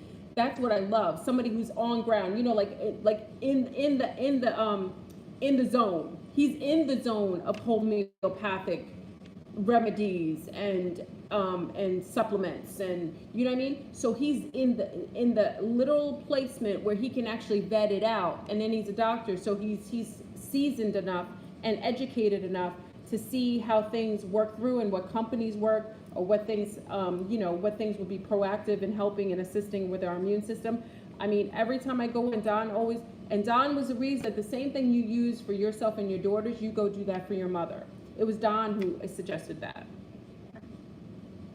And it works. I'm also curious about the correlation between... Say it again? The correlation between fibroids and a thyroid. There must be. I don't know the correlation, but it does. For some reason, I see that most people who have thyroid issues eventually end up getting some fibroidic type of issues. Right. My cousin actually, we just found out that she had a fibroid about the size of a grapefruit, and she went to OBGYN. No one ever told her. I don't know how. I don't even remember the situation of how she actually found out. Yeah. And we went to the same health food store, and the lady asked her, what was your thyroid number? And she was just like, well, why? What does that have to do? And she was like, it's related because it's still hormonal and considered normal. Yes. Or healthy range. Maybe 5-10 years ago, they actually increased the numbers. So why now it's showing up, quote unquote, as normal, but it's either overactive or underactive. And she's seeing the relationship between that and thyroid. Wow. So they're allowing us now. See how they're underdiagnosed. Wow. Because what was considered normal 5-10 years ago, they changed it. This is crazy. So Thank you. I remember she specifically asked my cousin to get her numbers. Find out so she wanted to know the numbers. Thank you for that. Okay. We need to put that down. Everyone write that based off down. of what, You need the numbers of your thyroid based testing. off what, yes, based off of what her knowledge was from what it used to be 5-10 years ago. This is great, family. This is crazy. They'll underdiagnose something so you get sick, and then they'll overdiagnose something when you're not sick. This is a mad matrix. These mofos are really working hard and over time to really make sure that we aren't making it to the finish line happy and healthy. This is crazy. And I thank you for that, because we need to find out the link, and I can easily find out that because I have quite a few people who are colleagues still working in the field, and I'm sure we get some of these, like sometimes they get anomalies that they don't really vet out. But if I ask them a question, I'll be like, oh yeah, I see the correlation. You know what I mean? So I have to ask the questions. Just like you said that, your girlfriend, someone mentioned it to her. We need to do that. We need to be proactive and then share it with the rest of our family so that they can spread that news. I just personally feel like when it's That's right. give us, because it's really hard out here, and they will push whatever they need to push on you just so that, okay, you're a quick fix now, get along, and it doesn't help. Yes. With Yes. right. Yes. For those who are on, we just said that she was saying get your thyroid numbers. If it was buffering, get your thyroid numbers as opposed to anything else. Thyroid numbers matter because what they're doing is they changed the number, they raised it so that it makes it seem like you're healthy now, even though it could be too high or too low, because it changed the actual, probably the base of it. So they're saying they raised the number, so now it's normally would be too high, but they're making it seem like you're healthy. It's a healthy number. So it kind of gets muted, meaning you won't see that you have an issue. And but remember during the fast, my girlfriend had fasted with me. It's gonna end Blog Talk, so I'm gonna leave you on. But when my girlfriend actually fasted, for those who are in Blog Talk, it's going to turn off, so make sure you go to the page here to finish up the conversation. And the fast, 21 days, I did 30 days, 21 days in, one fibroid disappeared. The other one was almost gone. So we have to starve these things. We have to basically shape shift things, purge our bodies of, chemicalization with sugars and caffeine and all that craziness, and kind of reset ourselves. And in order to, gain back our home, we're going to have to do it because we can't rely on them. And, it's a situation now, especially with fibroids, that we're becoming the victim to. Specifically, my mom, she was getting them often. I'm sorry. And I remember when she ended up having her whole room removed because it was just too much. She was constantly going through this cycle. And my mom actually almost bled out. This is crazy. She came home. This is crazy. After her surgery. Wow. And it was just like, if I would have, I can't blame myself, but if the knowledge was there. Yeah. 'Cause 10 years ago. Yeah. Because now you know now, but it's so like back then. Really need to, right. So now we just really need to do the work to bridge that gap and fill in those empty spaces when we have information or we think we know something to share it. That's right. It's easy to find out. I may not have the connection, but clearly you do. You can call, you can confirm. Absolutely. Absolutely. It helps. It does. Helps. It does. And it's for our own good, and it's for our daughter's own good, and it's for our mothers. This is how we become our own railroad. It's like the Underground Railroad. We're not going to be the underground. We're going to be overground. Oh, they knocked her out. I'm sorry, C-Star. We had a couple of glitches tonight. You see, as soon as we're breaking the ice, you see how we're breaking the glass ceiling, and as soon as we're breaking the glass ceiling, we get a little bit of a resistance, but it can't stop, won't stop. We're going to continue this conversation. Now that I've seen the correlation, thank you for the C-Star who just called in. Now that you told me there's a correlation between fibroids and the thyroid, I will now start to research on myself to find out if there's a way that we can kind of create a healthy homeostasis. I do know bladderwrack, if you have a low thyroid, bladderwrack is very helpful. It's because we're lacking in iodine. And another thing, I think Don and me had a conversation when we were talking the other day. The reason why we're so low on iodine is because a lot of things we're consuming are eating the iodine and it's not being absorbed in our body. So if we're getting a little bit of iodine, it's being muted by starches, by caffeine, it's being blocked by or non-absorbable because of the way that we live our lifestyle, or alcohol. So a lot of times what happens is that the things that would help a healthy, especially women of color who require a certain amount of sunlight, because we aren't consuming things that have a lot of iodine. You know, seaweed is a wonderful thing. If you don't like seaweed, bladderwrack helps, okay? But if you have hyperthyroid, you want to refrain from those things because those kind of speed you up a little bit. So we have to, I'm going to really research the thyroid and the numbers. I thank the Sea Star for calling in. I thank everyone for asking amazing questions. Fleur, what was the medical, are the medical books you recently, I ordered, hold on, let me get the books for you. Hold on. So much intel coming in, family. We are in the age of, listen, we are in the age of aware, like everything's coming out for our own good. Like all the truth is coming out. I'm so grateful that we have these platforms and we're able to really talk. Hold on, let me give you the books. Hold on. I have to go to where I ordered it. I'm sorry, I'm yawning. It's been a long night. I'm getting so much intel from North California. There's ships. There's like spaceships in the sky. There's like the government is puffing smoke in the air. There's so much going on, family. It's like we have to stay so grounded and stay healthy. Hold on, let me see what I ordered.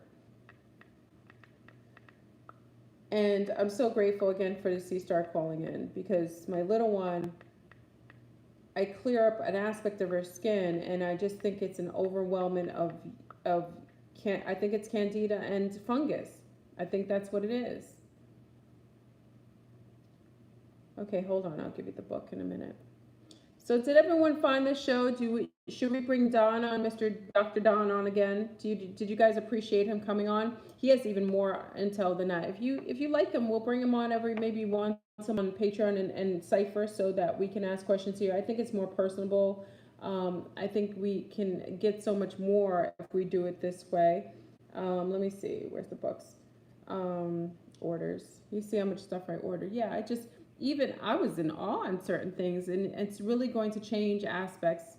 And it's just a refresher sometimes too, because it's like, you know, not eating after 7 is cool, but maybe I should stop at like 5 o'clock. You know what I mean? Maybe we should do like just temper down and eat at 5, because I've stopped, like I've only been doing 1 meal a day, and I'm okay to do it a little earlier.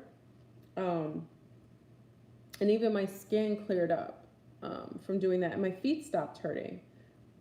Hold on, let me do it. Oh, here it is. Oh, I'm sorry.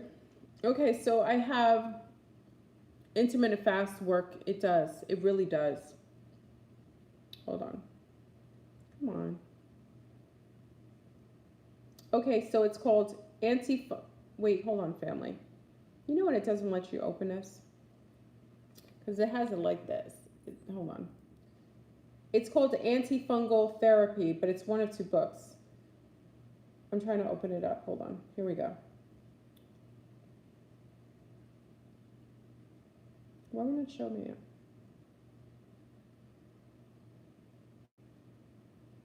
And I got this one on Amazon. Okay, here it is. Okay, so I got the second book, the series, 139. Hold on, this one. I got another one that was like 300. Wait, hold on. It's called, I'm trying to get the name for you. Okay, so it's Antifungal Therapy, 2nd edition by Mahood. No, that's not the author. Hold on. Oh, this is edited by.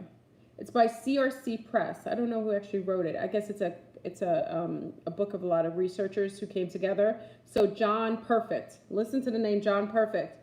So it's called Antifungal Therapy, because I just realized that a lot of us are suffering from fungal issues. And when I did research about all the grains and the corn and the rice that are put in these mills, and they actually have like a fungus inside of it. Peace, Teresa. And you're in Hawaii, so you're joining us now. You got to re-look at the video, because Don was on. He did an amazing job. We're gonna have him on again. We'll do maybe once a month. Don comes on and blows a spot on something, and he was going to go and see CB oil. He didn't even get into the other intel he wanted to share tonight. But I wanted to research that there's fungus issues and cancer, you know, and again, it's like the C-Star said, it's like my father passed and I tried to work in oncology, but I wasn't, I was a researcher in Alzheimer's and more so dementia.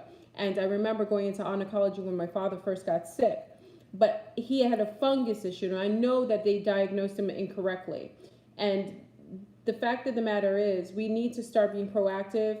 And I personally know we won't have anyone in our family suffering from cancer. I know this for a fact because we're going to be proactive, and now we're going to treat it like a fungus because cancer is a fungus. And just like Dr. Sebi had starved the cancer, he starved it and starved all these diseases from the things that they fed on to be able to progress. This is how we heal ourselves. We're eating synthetic foods, genetically homogenized. We're living under, all kinds of unnatural scenarios. Even in Florida, my little one, we went to New York, like the C-Stars in New Jersey. We went to New York, her whole skin cleared up. We're here in Florida, she flares up. So I have to, as a mother, I need to be more proactive and know the environment that's perfect for my daughters and live somewhere where they're healthy. And, again, Florida's all artificial plants.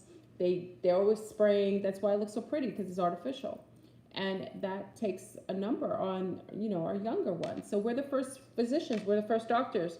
So let's make it a point to be proactive. Anything we learn, we share. I love the C-Star shares her remedies. I love that the other C-Star shared the acupuncture, where, if that happened to me, I would have thought, you pop out of your body like that, you think you're dead, right?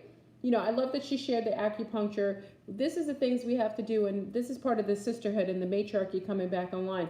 We used to share with our sisters, and we were the healers in our villages. We were the healers. The mothers, the grandmothers were the healers. That's what we did.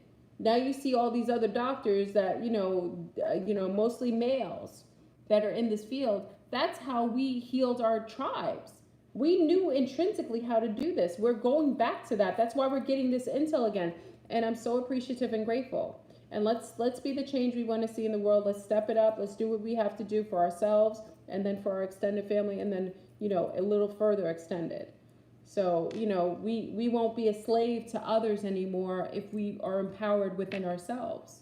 So, all right, family, I'm going. I got Kiki giving me intel. She's over in Southeast Asia. I got people giving me intel. So, I'm going to blow spots. I can't come on tomorrow because if I could, I have a beautiful, the singing thing with my daughter tomorrow. So I won't be on tomorrow to blow the spots. I'll try to give the intel on Saturday.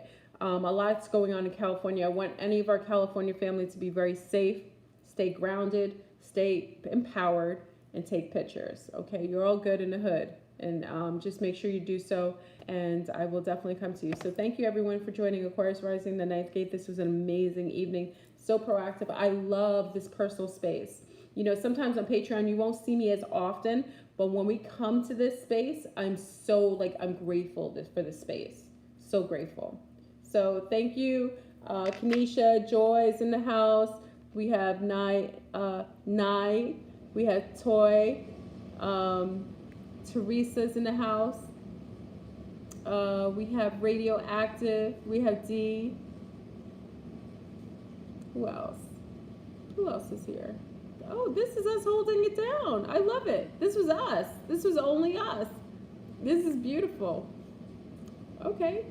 So this is all of us tonight. So, take all the information. Jennifer's in the house. Hey, Jennifer. Okay, so we did it together. So, all right, enjoy your evening. I need to get some rest, but I'll be obsessing right now on the intel, and I'm gonna blow spots, and I'll share it to you. So you won't have to worry about 13. This is 13 of us. This is perfect. That's awesome. This is perfect space. So I'm gonna blow the spots, so I'll share everything on Saturday. So have a good evening. If you find any of the research, C-Star from Jersey, I have your number here, 973. I'm going to give you a call. You were so helpful, and you don't know how much you gave me hope. You did, and I'm so appreciative of that. I really am. As a mother, I found myself researching to a point where I was getting frustrated, and doing everything and doing every number of holistic things. And it just came back to another point of reference. Hey, YOLO, we're ending the feed. Join on in. You got to watch the feed, YOLO, because it was amazing. You got to watch it. It was a good show. It was a good show. All right, family, I love you. Have a wonderful evening, and peace. Kanisha, that was you, right? Kanisha, is that your number? Wait, Kanisha, that's you? Okay. Kanisha, I'm going to put your name here. Flurban will stalk you. I hope you don't mind. I'm a decent stalker, you know what I'm saying? All right. Love you, Sea Stars. Peace.